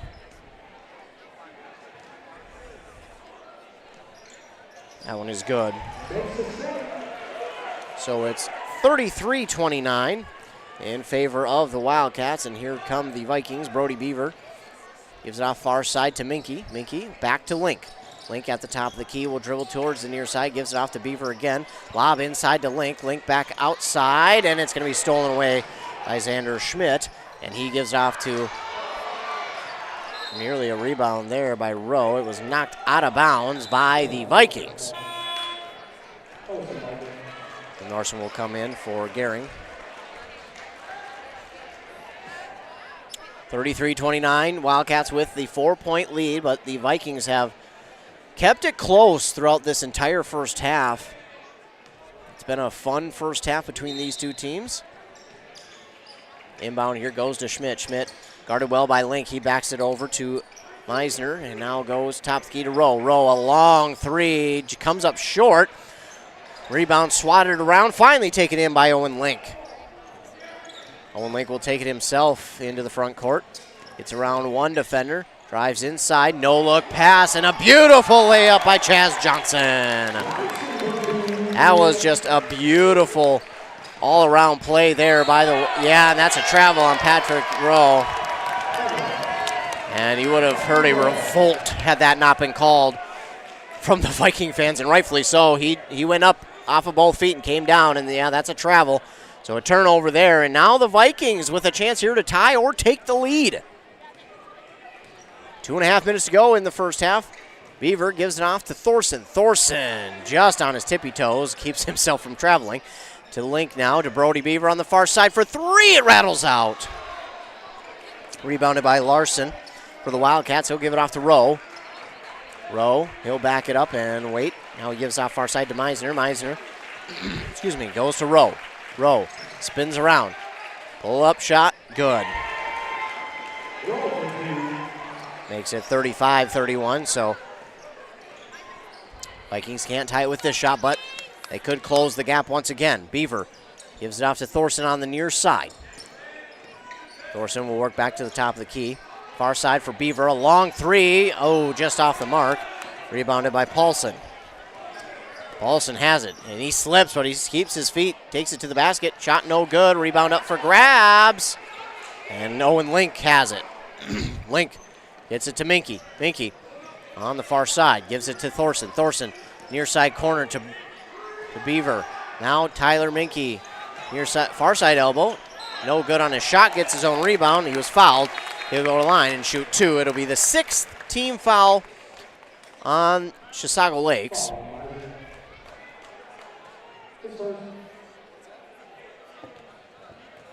The first on Meisner. Tyler Minky lining up for two. First one is good. Quick sub here for the Wildcats with 1:22 to go.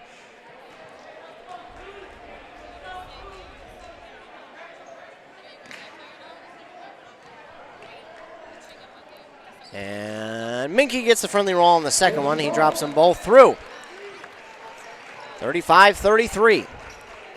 Wildcats still lead. Meisner has it. He gives it off. And underneath the basket, Larson drops it in for two plus the and one.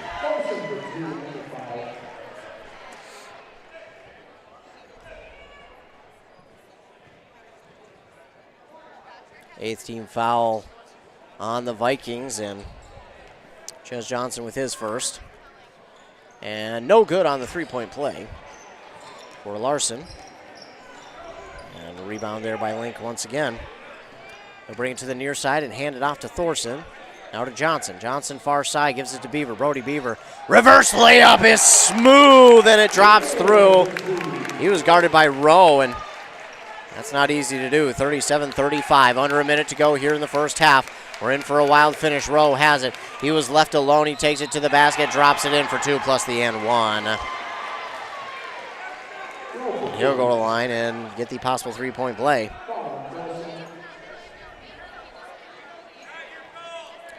Nine fouls now for the North Branch Vikings team. The second on Thorson. And Rowe drops it through. 40-35 is the Vikings deficit here as we get closer to the end of the first half. Thorson gets the pass from Link, now to Beaver. Beaver in the paint, no look pass to Link. And Beaver over to Thorson now. Thorson for three, that one's off the mark. And an easy rebound there for Paulson. And this one tried to go up the court a little bit too quickly. Minky there for the steal. To Owen Link now. Thorson with the shot from three. It's well off the mark, well short. And Ian Larson with another rebound. Patrick Rowe has it under 10 seconds. Takes it.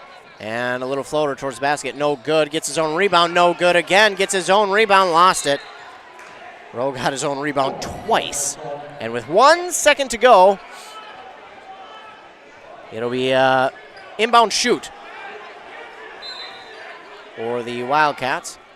And stolen away by Link. Link with the steal. And that will get us to halftime with the Wildcats leading over the North Branch Vikings here at half. 40-35. They have a pretty good first half. A little bit of a slow start for both those teams, but then once they got going, they got hot quickly and tried to stay hot. So 40-35, the Wildcats lead here at halftime over the North Branch Vikings. We'll take a commercial break, hear a word from our fine sponsors. Then when we come back, we'll recap the first half and give you stats as well as you're listening to the second game of this doubleheader here on Nice 95.5 FM, KBEK. Aw, man. Hinckley Collision. Hell no. My new car? Hinckley Collision is the right decision. Fender benders, major accident damage, or hail damage. Hinckley Collision is the right decision. With 24/7 towing and fast, friendly, professional service, their collision department will get you back on the road in no time. With decades of experience dealing with insurance carriers, make the call today. 320-384-7002. 320-384-7002. Resetting your password, unsubscribing from emails, printing anything. Why are simple things sometimes so complicated? Thankfully, with an auto owner's insurance independent agent, getting the right coverage for your business doesn't have to be one of them, so you can get back to more important things, like learning how that printer works. That's simple human sense. Contact your local auto owner's agency, Pine Insurance Agency at pineagency.us today. Hockey practice, running a business, heck, just enjoying your life. You've got better things to do. Let Jeff's Outdoor Services handle your lawn care and landscaping. Your home, your cabin, your business, they got you covered. They've been doing it since 1995, and they're good at it. Call today. Jeff's Outdoor Services. You do your thing, and they'll do theirs.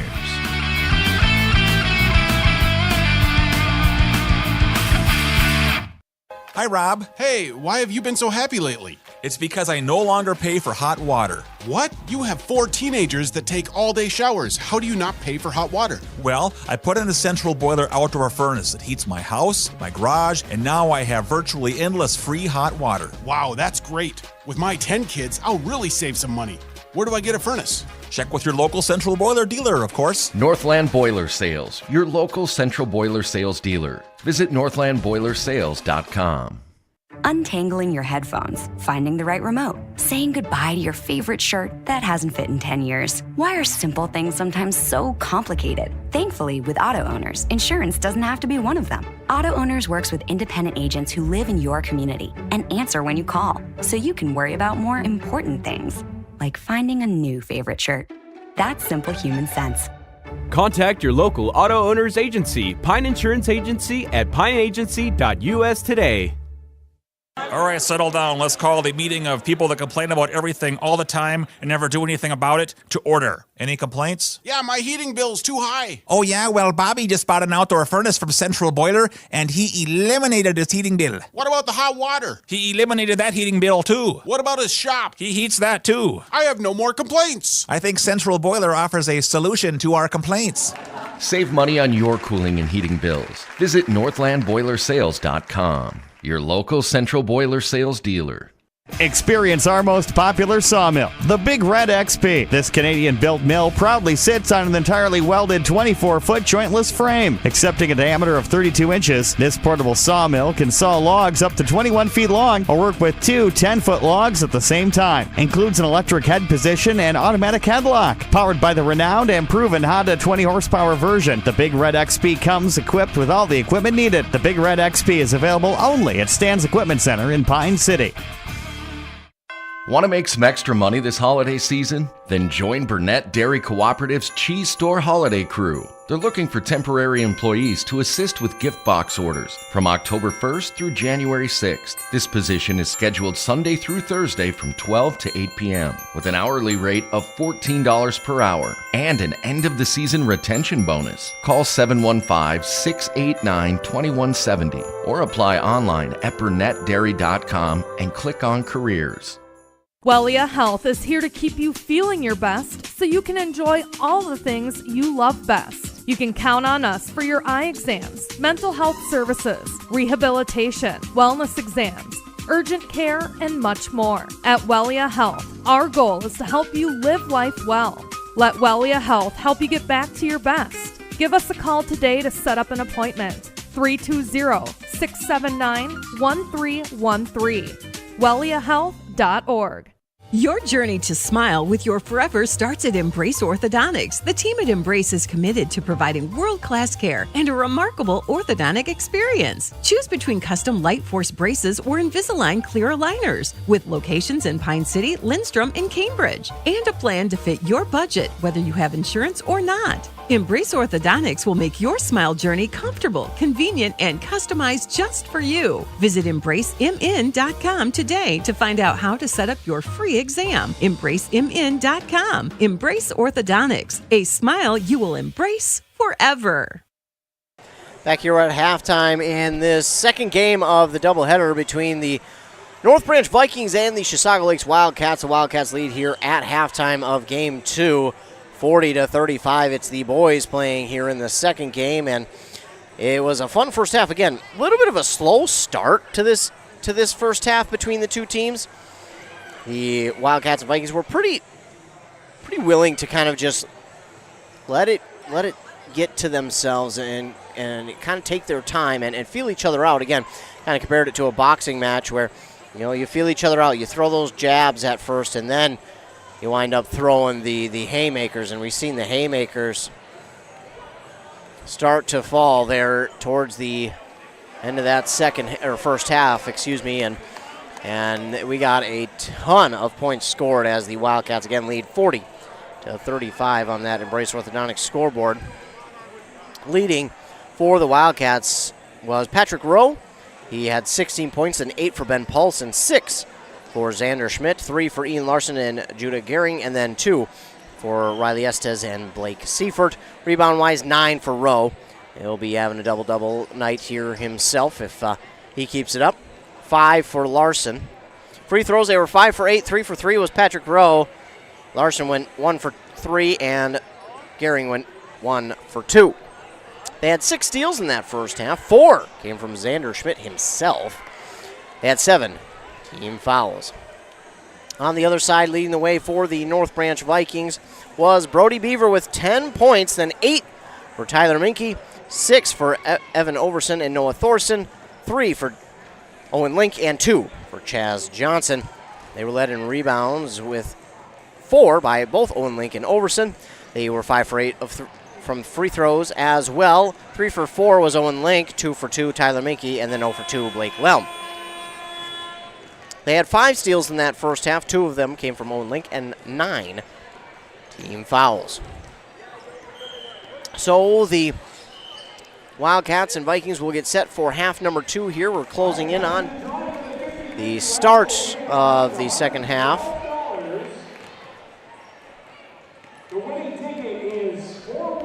We get the winning ticket here. Not that any of you care too much unless you left and you're trying to see if your ticket won. But I don't think anybody left this game. This is a pretty fun one. I think everyone wants to be at. I think everyone will stay. But again, these two teams getting set for half number 2. It's so tough in a game like that to really say what each team needs to do well. I thought both sides played really well with what they were trying to work with on offense.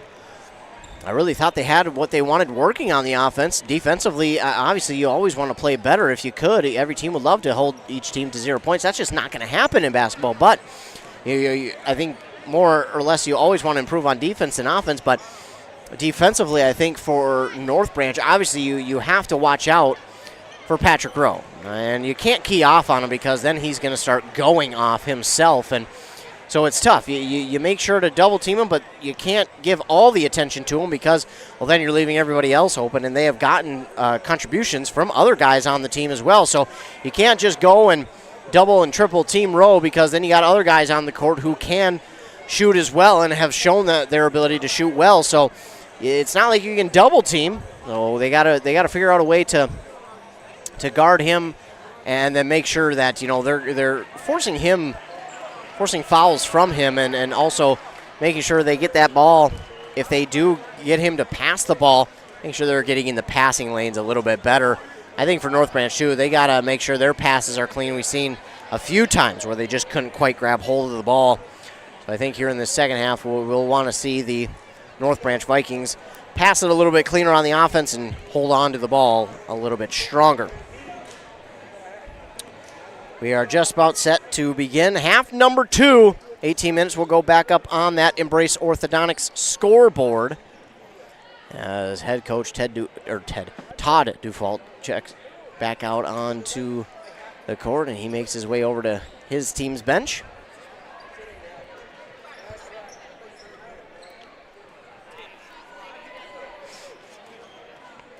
And everyone piling back in from halftime, going and getting their halftime snackaroos. And here we go. Start of the second half is underway. Wildcats will be going left to right on your radio dial. Vikings right to left. Rowe nearly lost it. Link nearly got a opening half steal, but it's not going to happen. Rowe does pull it in. Going inside. We're going to get a jump ball call. Nice job by Owen Link to tie it up there. And the ball will go to the Vikings.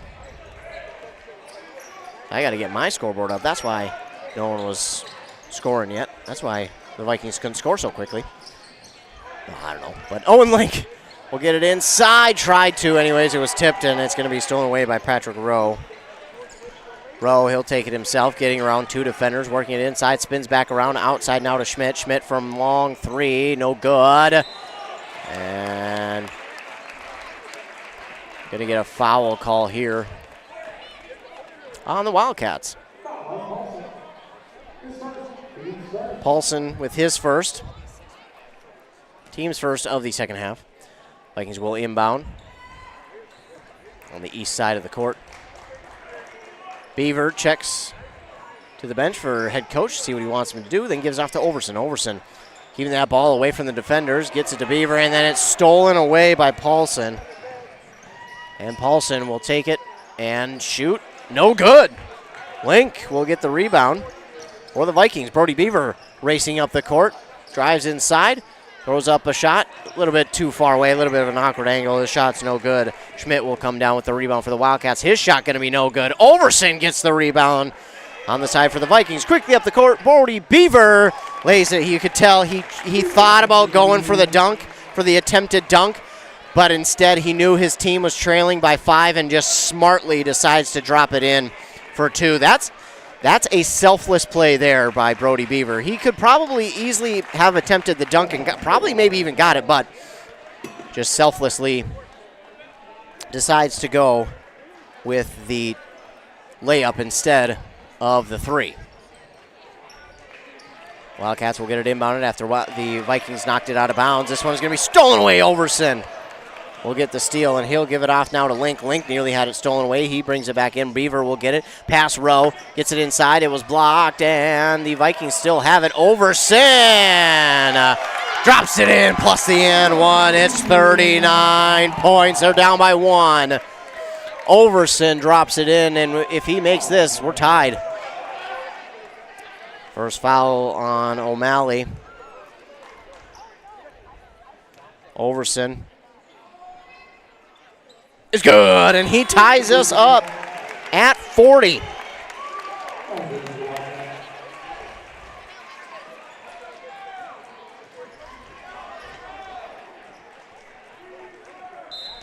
We're tied at 40, 16-13 to go here in the second half. The Vikings have got to be feeling it now. They've tied it up. Rowe has the ball.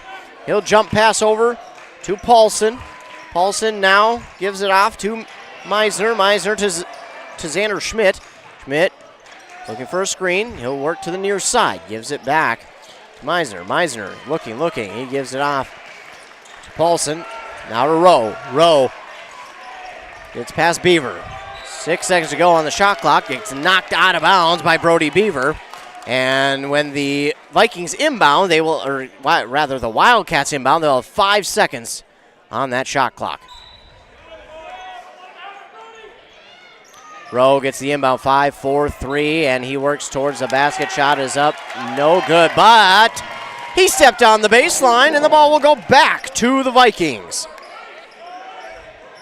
Quick inbound here to Beaver, and Beaver keeping that ball away from the defense. Gets it to Minky. Minky, strong hold of the ball. And oh no, Overson missed on the shot. A fight for the rebound between teammates. And Meisner is going to come up with it for the Wildcats. An opportunity to go ahead there, and it went astray. And the Vikings have got to capitalize when they get that opportunity. Rowe will just throw it back towards the net. And he'll get fouled. That was a smart play there by Rowe. And we'll get a foul call here on North Branch. They're going to get on Minky, his first, I believe. So Rowe at the line now to shoot 2. He was 3 for 3 in the first half and delivers on the first one. 41-40. Gearing in for the Wildcats. And no good on the second. So 41-40, the score will remain. Link has it. He'll bring it up the court. He looks. He wanted to go to Minky, and Minky, that one, he does manage to pull it in. And now he's trying to go drive inside. That ball is up for grabs and technically going to be stolen away by Meisner. You hear the North Branch fans. They want a foul. Probably should have got it. And that 3, no good.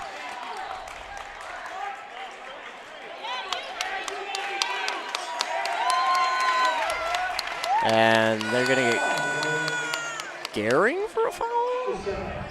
I think that was a makeup for the foul they didn't call. Brody Beaver will get it off to Owen Link, and back to Beaver. Beaver gets it into the front court. Nearly had his pocket picked that side, and now Overson will tip it back in. We'll give him the rebound just cause, but he tipped it back in. Nice job by Overson. Patrick Roll the other way, goes for the shot. No good. Link with the rebound. And Link had it stolen away. Actually, it won't be a technical steal. Well, I think it was by Meisner, and then Link had it, and he tied it up. A few substitutions here for the Vikings. Beaver and Overson will check out. In for them is Lenkoff and Welb. Excuse me. Inbound here to O'Malley. Now to Meisner, back to O'Malley. Vikings lead 42-41. Meisner has it back on the pass from O'Malley, gives it off to Paulson, now to O'Malley on the far side. Goes inside to Rowe, his shot no good. And rebound by Weinkauf. Quickly up the court goes Thorson. Thorson drives inside, and that shot no good. And foul call on the Wildcats. It'll be their team's 4th.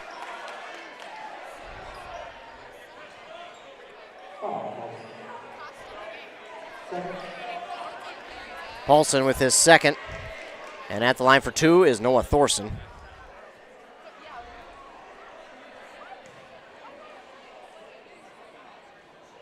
Good on the first. Substitution here for the Wildcats.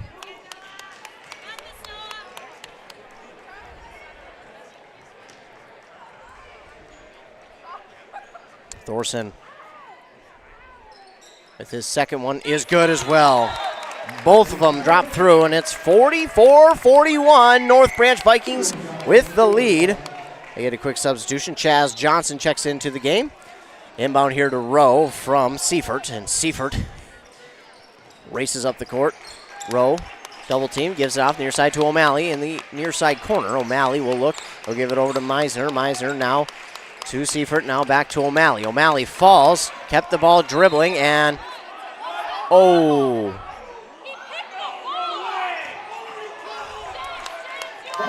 Weinkauf. He got called for the foul.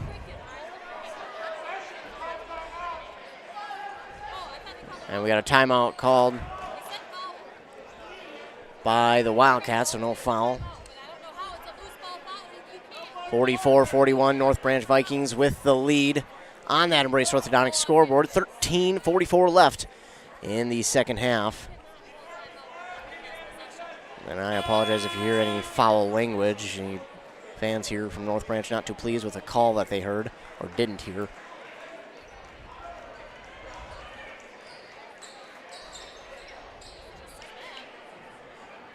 (44-41), the Wildcats called a timeout. They'll be left with 3 now in the game.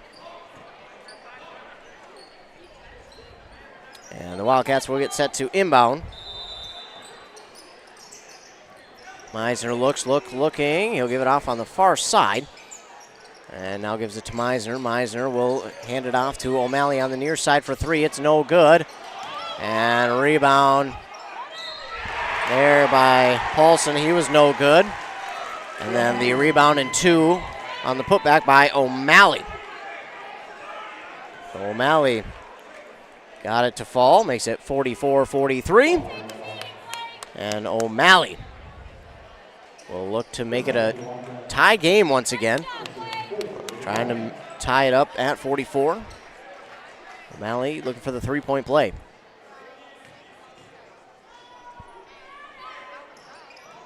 And he does.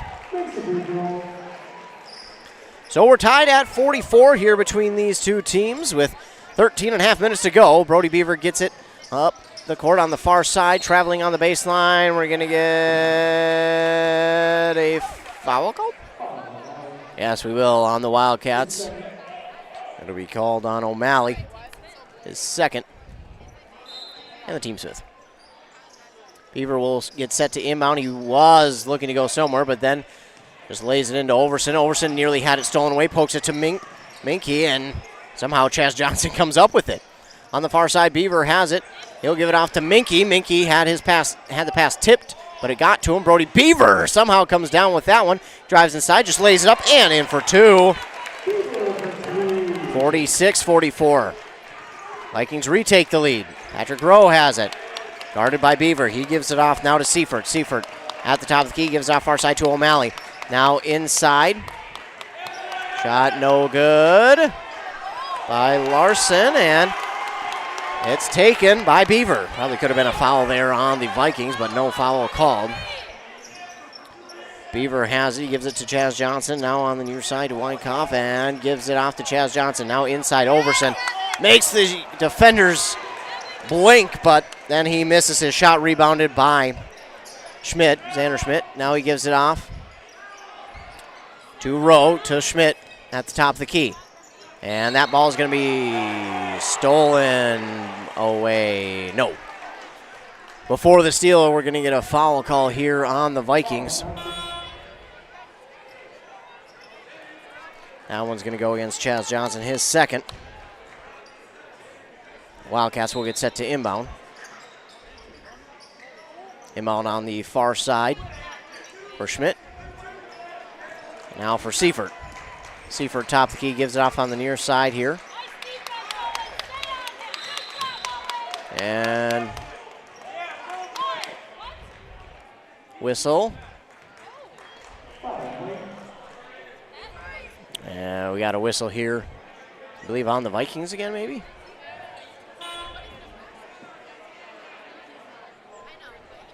Yeah. Looks like that one's on Owen Link, they say.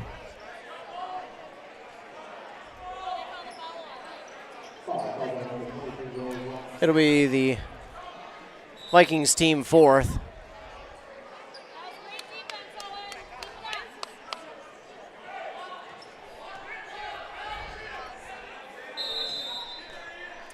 So the Wildcats will get set to inbound, and a 3 is good from Schmidt to make it 47-46. Bring it back the other way, though, is Owen Link. Link, he'll get it to Thorson. Thorson makes the defender miss. He gives it now inside to Overson. Overson had it stolen. Stolen by O'Malley. Bring it back the other way, Rowe. Now the near side, far side corner for Schmidt for 3. Makes it 50-46, and a timeout going to be called here by North Branch.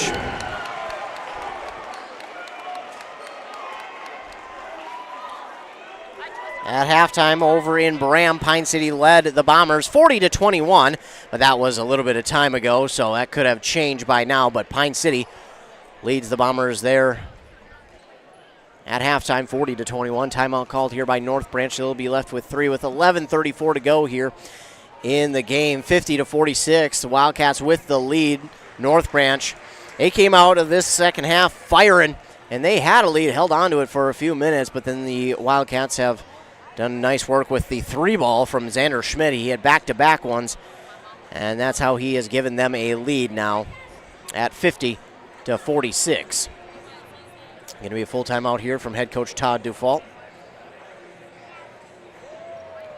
And the Vikings just trying to figure out a way to probably stop that three and also get their offense back on track. After they retook that lead and held onto it for a few minutes, their offense just kind of went cold, and they just couldn't seem to find any open lanes to drive through. The Wildcats did a good job of forcing turnovers on the Vikings' part, so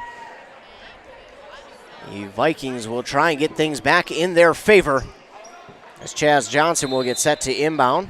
He does to Link. Owen Link had a game-sealing interception against Benilde St. Margaret's in the state quarterfinal. Now gives it off to Thorson, now to Minky. Link from three, no good. Rebounded there by Paulson. And it's going the other way, Rowe with it. Trying to get around the defender, drives inside, shot is up. Charge call on Rowe. That'll be his first. Oh, they're going to say his second, excuse me.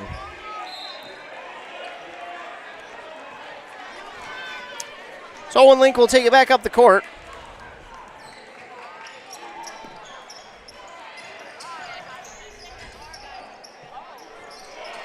And a shot there, no good. Rebounded by O'Malley. And an extra long three by Rowe is going to be well off the mark. Thorson going to grab the rebound here for North Branch. Weaving through traffic, gives it off on the far side for Link. But before Link could get the shot off, a foul was called here on Chisago Lakes. And it will be a 1-and-1 for Noah Thorson. The third on Paulson. So Noah Thorson at the line for a 1-and-1. Brody Beaver will check back in for Chaz Johnson, but on the other side, the Wildcats will also get a substitution. It'll be Seifert into the game. Noah Thorson at the line for a 1-and-1. Shot is up and gets the friendly roll. So 50-47. Vikings trail by 3.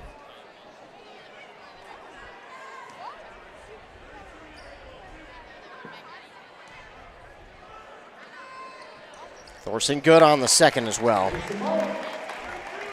So 50-48. Now only trailing by 2 are the Vikings. Rowe will give it off to Seifert. Pass inside to Rowe. Up for grabs. Stolen away by Minky. And he was pit-pocketed and stolen away. Rowe dunked it. Oh, my goodness. Rowe with the dunk to make it 52-48. Brody Beaver got it to fall, plus the and one. Oh, are we going to have a discussion now to say this was on the floor?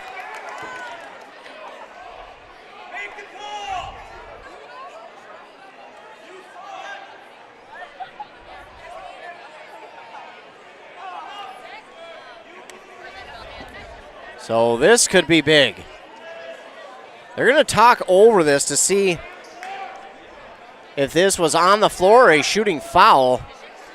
This is a pretty much a 3-point swing. Yeah, they're going to call it. Okay.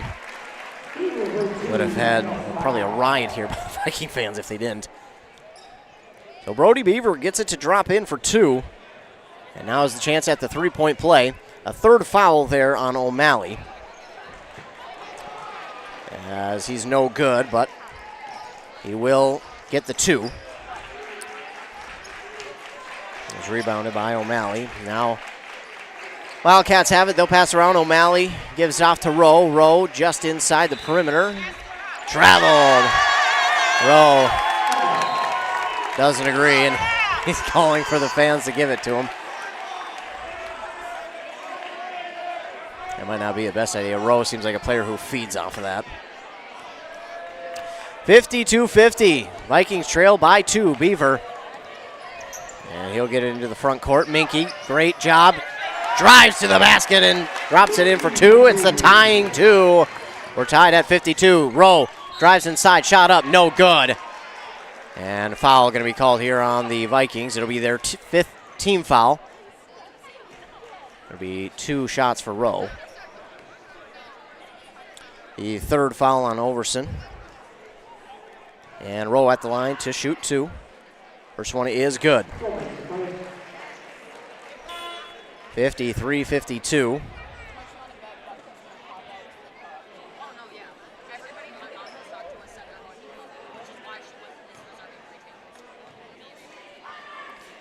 And Rowe good on both.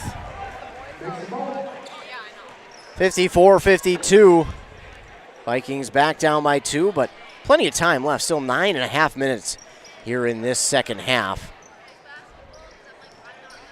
Beaver has it, and he turns on the Jets. Can't get the friendly roll. Owen Link gets the rebound, and he was definitely held by Rowe.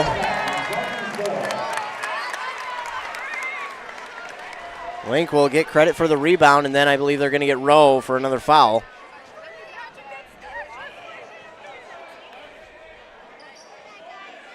That should be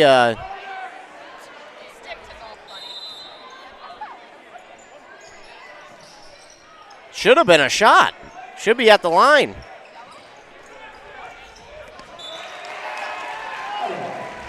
And then the pass to Thorsten's going to go out of bounds.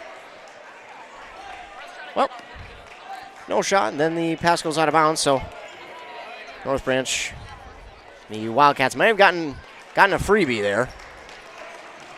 Rowe will have it on the far side. He's going to get double teamed. He's going to get a lot of attention now. Schmidt with it. He's hit some big threes here in this one. And the Wildcats go underneath here to Larson, and now a foul call here on North Branch. That'll be the 16th foul.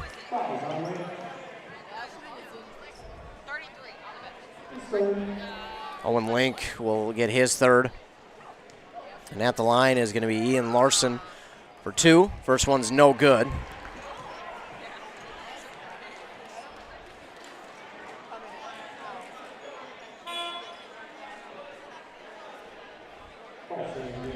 Checking in for the first time here tonight for the Vikings. Going to be number 24. That's Vincent Dufek.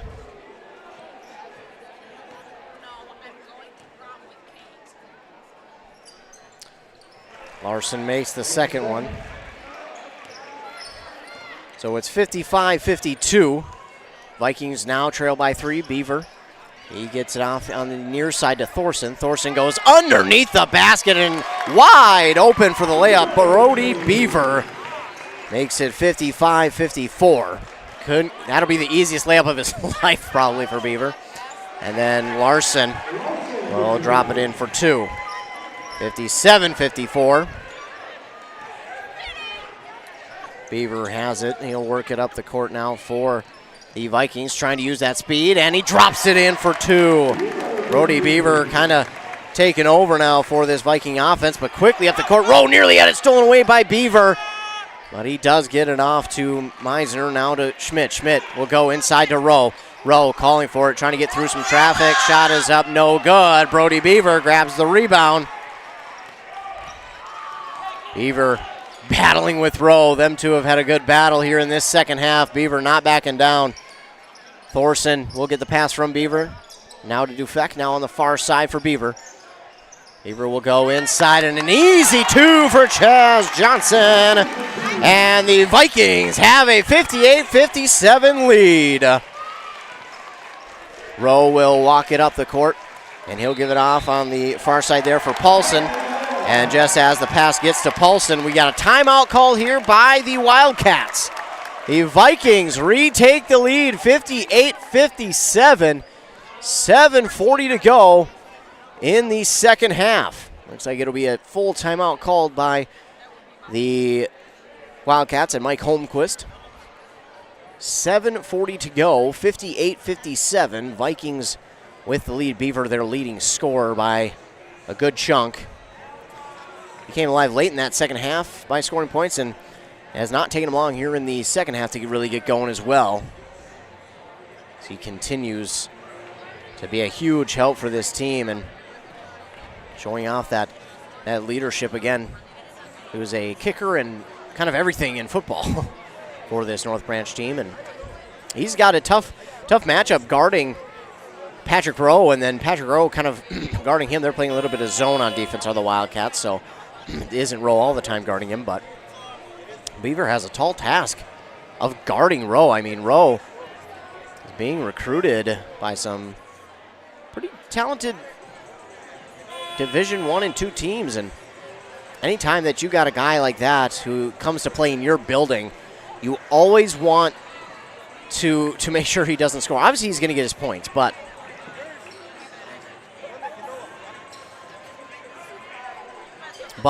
if you can make sure that his team doesn't win and you can hold him off the board as much as you can, that is what you hope here. North Branch does have the 58-57 lead. Still plenty of time left in this one, and I have a feeling we're going to get down to the wire. Rowe has it. He looks, pauses, gives it off on the far side to Schmidt. Schmidt will go into the far side corner for Gehring. Now back to Schmidt. Schmidt on the near far side elbow, rather. Gehring with 6 seconds left. Has it. Gets around one defender. Goes in for the layup. It's no good, and Noah Thorson comes down with the rebound, plus a foul on the Wildcats. It'll be the double bonus now for the Vikings.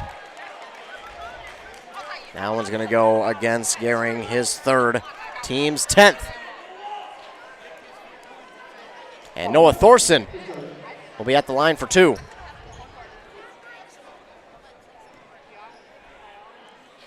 Thorson will line up for the first. And that one's no good. A little bit too strong on the first one. He's mad at himself. He wanted to put his team up by 3, but still has the opportunity to put him up by 2. Quick substitution here for the Wildcats.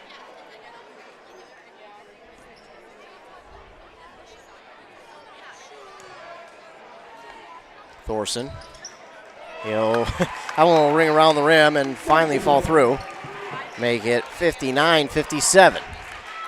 Rowe, no surprise, begins the possession with it. Goes inside here to Paulson. Paulson. And getting a call here, a whistle and a foul on Chisago late. It'll be the 4th on Paulson. So it'll be a turnover, and because the Vikings didn't have possession, they will not go to the line for 2 shots. That's why. Beaver pass on the near side to Minky. His 3 ball is going to come up well short. And they let that go. My goodness, I don't know how that wasn't a foul. Paulson got the rebound. He gives it off to Rowe. They let that go. That was a little bit surprising. Beaver nearly got the steal from Rowe, and then pass underneath to Larson, who drops it in for 2 plus the and 1. So he'll tie it at 59.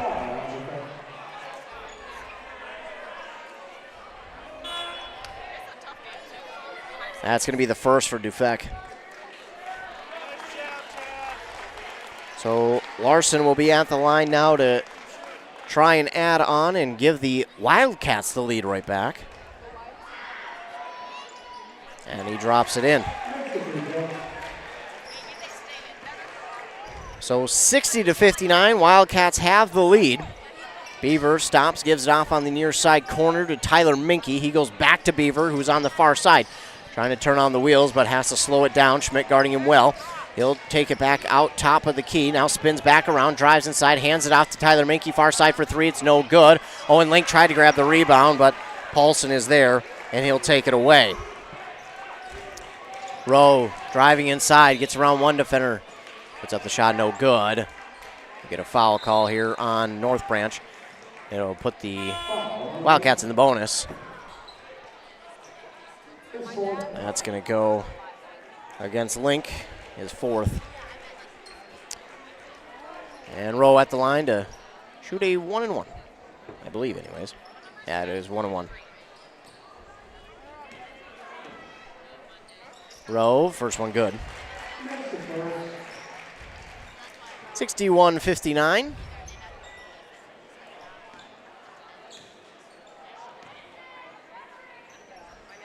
And he makes them both. 62-59, and the Wildcats have a 3-point lead back the other way. These two teams trading leads fairly often, and Beaver tried to get it to Thorson, but that out of his reach. It goes out of bounds, and it will go back to the Wildcats. Beaver was being pressured by the defender, but tried to get it to Thorson. That pass just maybe slipped out of his hands a little bit as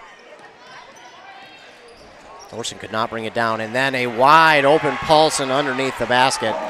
Drops it in for two, 64-59.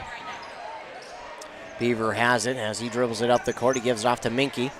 Minky, kind of their three-point specialist, only has 2 here in this game. Minky lost it. It's up for grabs, and nearly a little bit of a scuffle there. Jump ball, and possession arrow favors the Vikings. My goodness. Minky and Rowe almost got into it on the court. Thankfully, it was quick whistle. That needed to be a quick whistle, and unfortunately, I think it might only get chippier as this game goes along. Inbound here to Chaz Johnson. A near side for Tyler Minky for 3! He says, you know what?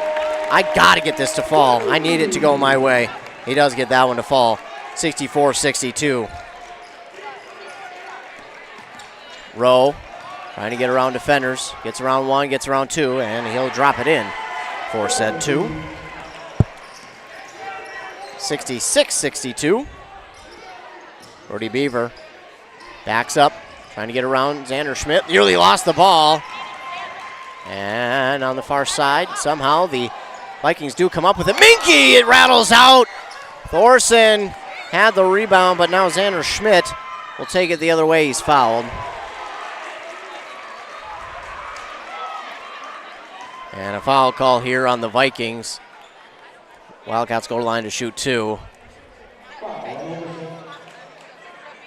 That's going to be on Overson, his 4th. So Schmidt at the line to shoot 2 now.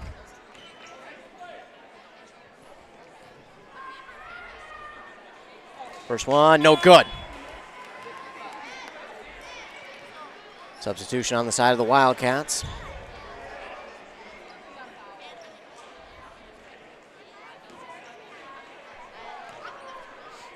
Schmidt, that one no good as well. But it's rebounded by Paulson. Then shot up, no good.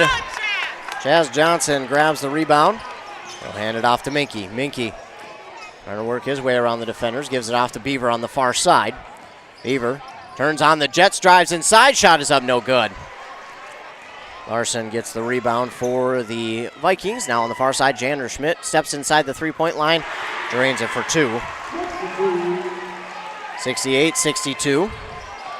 4:15 left here in the game. Vikings trailing by 6. Beaver guarded by Schmidt. Gets around 1. Go for the layup. Drops it in. That'll make it 68-64. And then a timeout called by one of these two teams. We'll get to see who it is in a second. Looks like it's North Branch's timeout. So North Branch will also be left with 2, as is Chisago Lakes. 4:05 to go here in the game. Vikings trail by 4 on that Embrace Orthodontics scoreboard, trying to overcome another deficit and trying to retake the lead.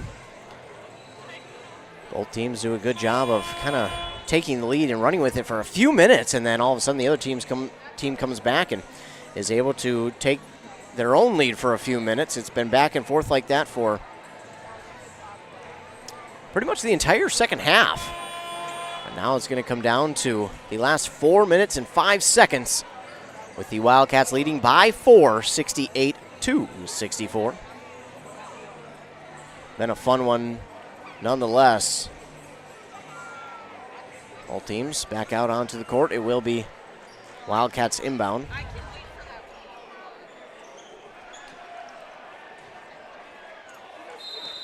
Here we go.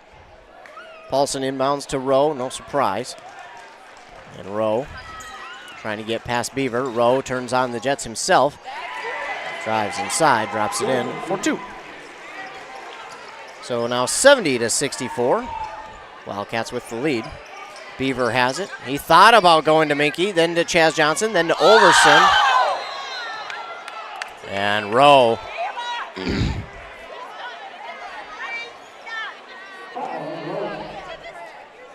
Rowe get his 3rd, and that'll send Overson to the line for 2.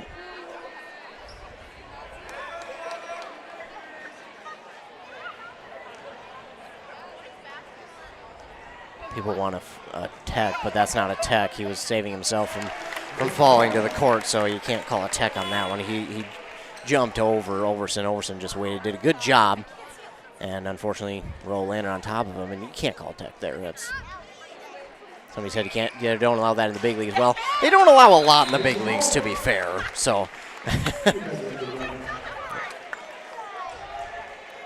foul-wise, I should say, they don't allow foul-wise.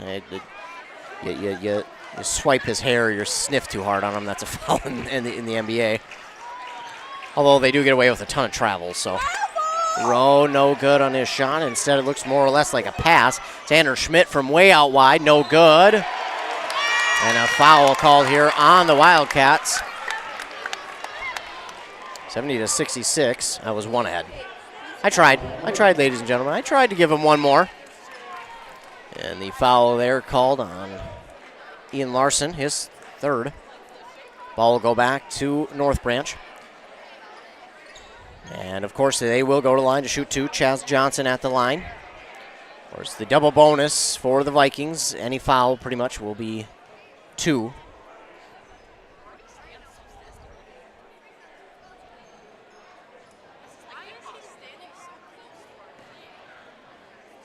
Chaz Johnson at the line for 2. First one up. No good.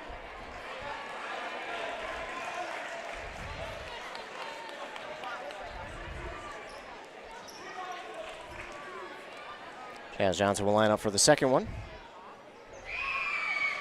And that one's no good. No good on both.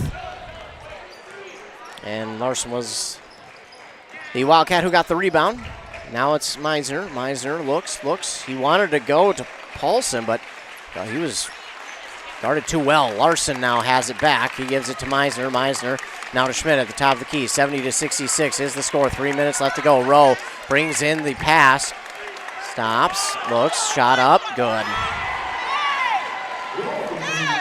72-66. Brody Beaver with it. Beaver looks, gives it off to Thorson. Thorson, and that ball's tipped and stolen away by Xander Schmidt. His shot is up, no good, but he was fouled, so he'll go to the line and shoot 2 anyways.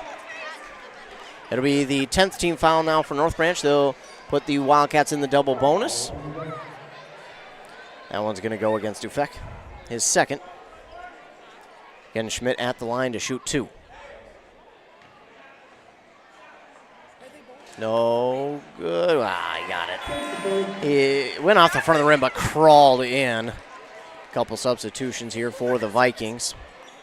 Owen Link checks back in. Seems like a guy they really need here for these last 2 minutes and 43 seconds. As well as Overson.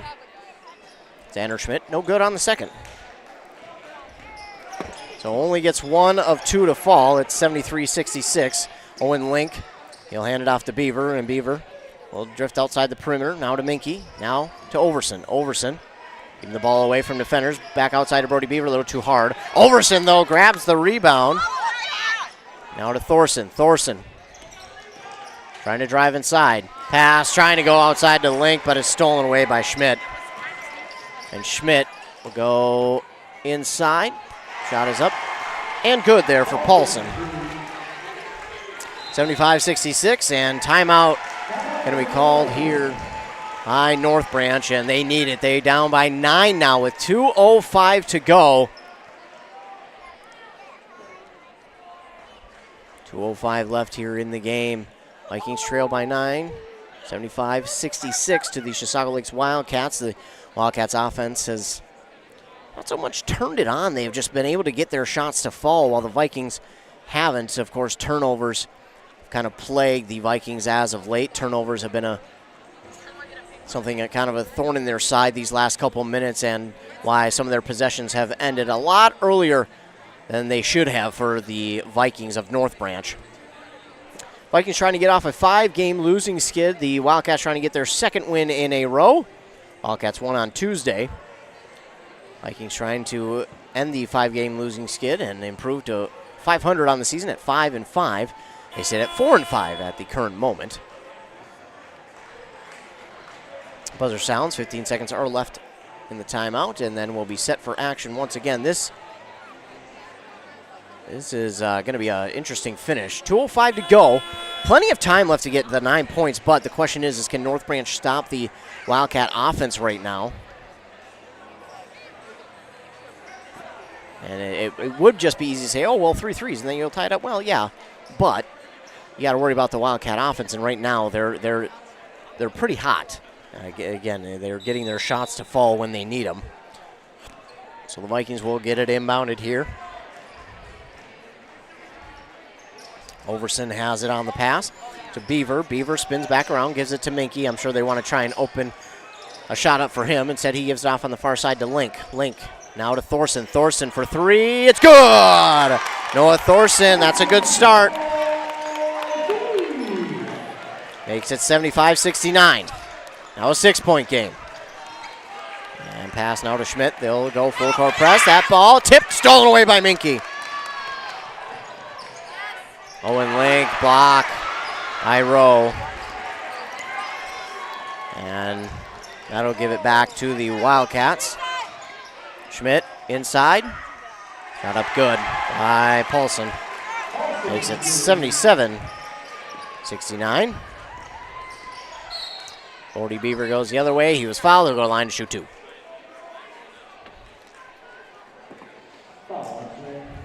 Beaver at the line to shoot 2. That foul on Schmidt. So running out of time now are the Vikings. They trail by 8. Beaver no good on the first. 77-69. Vikings need every shot they can get. No good on that one as well. And rebounded by Paulson. 77-69, and the Wildcats will no doubt be glad just to kind of take their time. Rowe trying to keep himself away from any defender so as not to get a foul call, and tries to throw it at the net, but it's no good. Rebounded by Link. Quickly up the court, Beaver. Beaver, reverse layup is in for 2. 77-71. Timeout called. 6-point deficit now. Vikings have with 47 seconds to go. Not sure who that timeout was called by. Let's wait and see. It was Chisago Lake. So, 6-point deficit here for the Vikings with 47 seconds to go. Wildcats trying to figure out what they want to do, but the Vikings, they know, hey, we're 6 points away from tying this one up and trying to either send this into overtime or get that last second shot to try and win the game.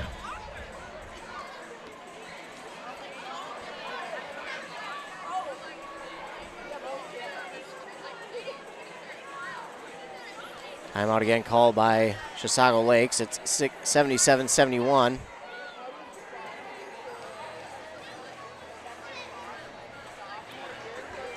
Wildcats offense again has not so much been on a hot roll, but they've just made the shots when they've needed to.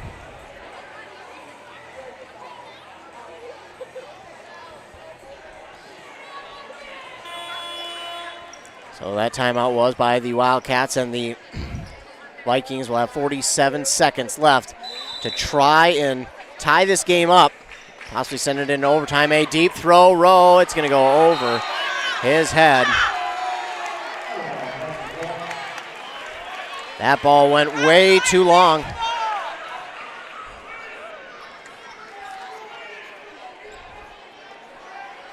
Six-point deficit for the Vikings. That will help because no time came off the clock.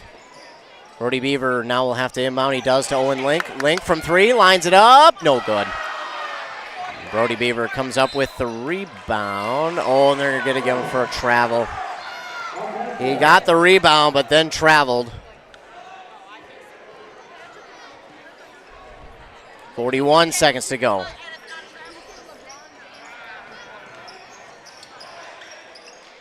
And the Vikings, Thorson, who got 2 fouls, my goodness, and they didn't even call it.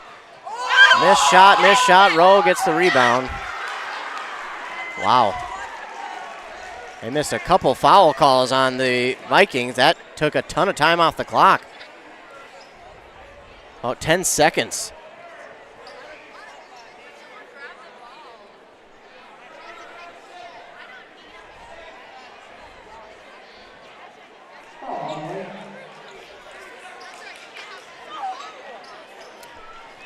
Not real sure. That one's going to be on Link. Be his fifth, and that'll be it for him. So Rowe is at the line to shoot two, and he makes the first. 78-71. And that will pretty much wrap this one up. Rowe will drop them both through. And it's 79-71, so that will pretty much do it here for this one. No, won't be for lack of trying by the Vikings. They will get it inbounded to Beaver. They'll have to get a quick shot off. They got a little bit of home court advantage there. They got the clock that didn't quite roll. Beaver going to get away with a shove there. Thorson.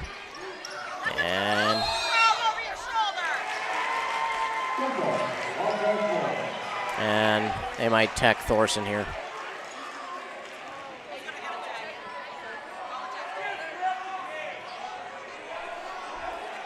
They're going to call a jump ball. Thorson wanted a foul call, but couldn't get it. And Wildcats will dribble out the rest of the clock here. Carry by Xander Schmidt. He got away with it. It wouldn't have mattered, but it was a carry. I mean, he definitely carried that ball. So that'll be it here in this one, and that will be the final. The North Branch Vikings fall to the Chisago Lakes Wildcats 79-71. So we will take a commercial break. Hear word from our fine sponsors, and we'll come back, recap the game, and give you some stats as well. You're listening to Doubleheader Basketball here on KBEK. This can be the loneliest sound, and it's never the right time. Car in the ditch, you standing by the side of the road. Thank goodness Hinckley Towing is on the way. 24-hour service, experienced drivers, and state-of-the-art trucks. Put their number in your phone before you need it. Hinckley Towing, 320-385-4049. 320-385-4049.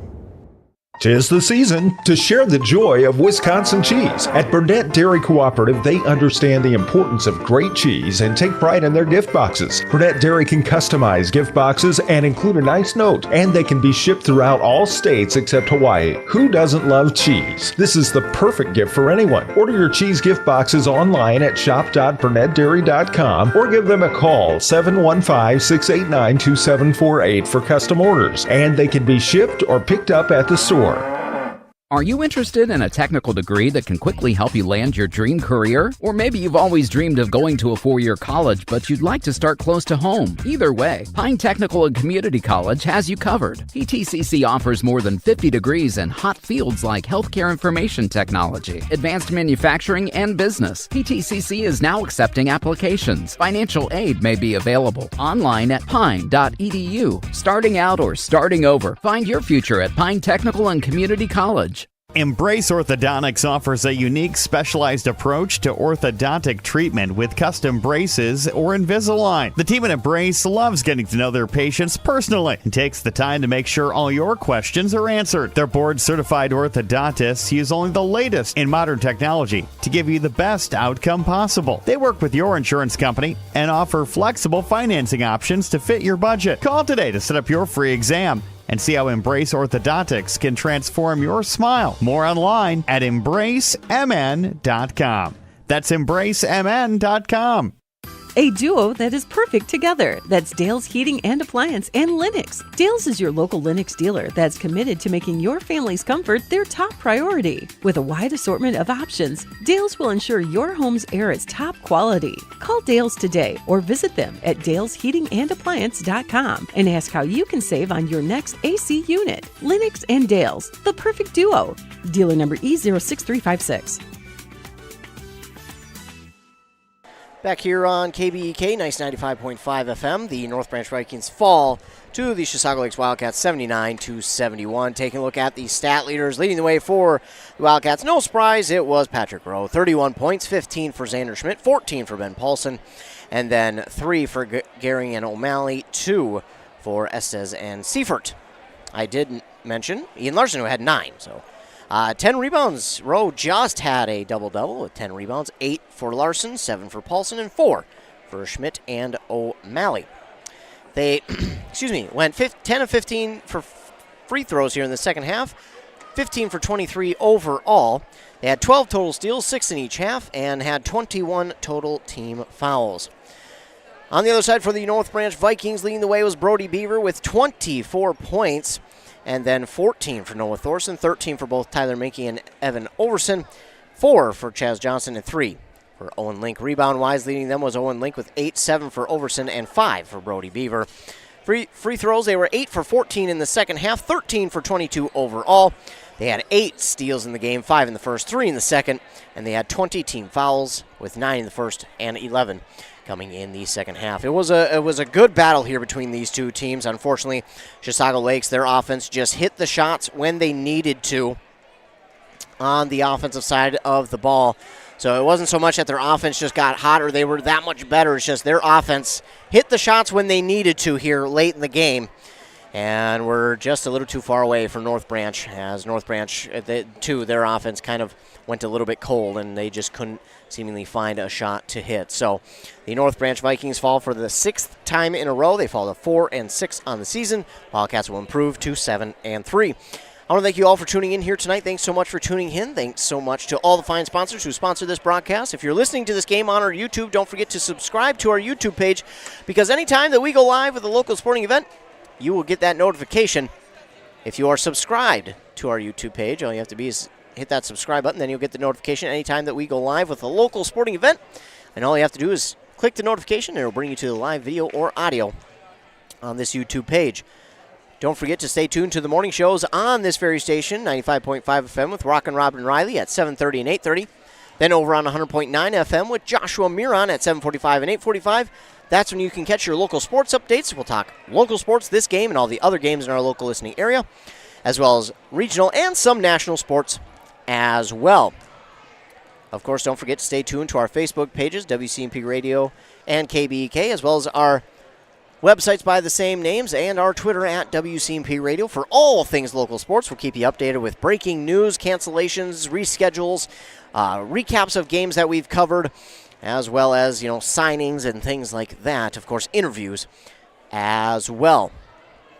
Again, I want to thank you all for tuning in here tonight. Thanks so much for tuning in. That'll do it for us at WCMP and KBEK for this week of broadcasting. Tune in to our websites on Monday at around, we usually get the broadcast schedule for the week up at the afternoon, because usually I spend the day trying to figure out, hey, who's available and what games are going on and what games have been moved. So it usually gets up towards the end of the work day, but I think it's usually up by at least 1 o'clock. So tune in to our websites to see what we got coming up for games next week that we'll be broadcasting.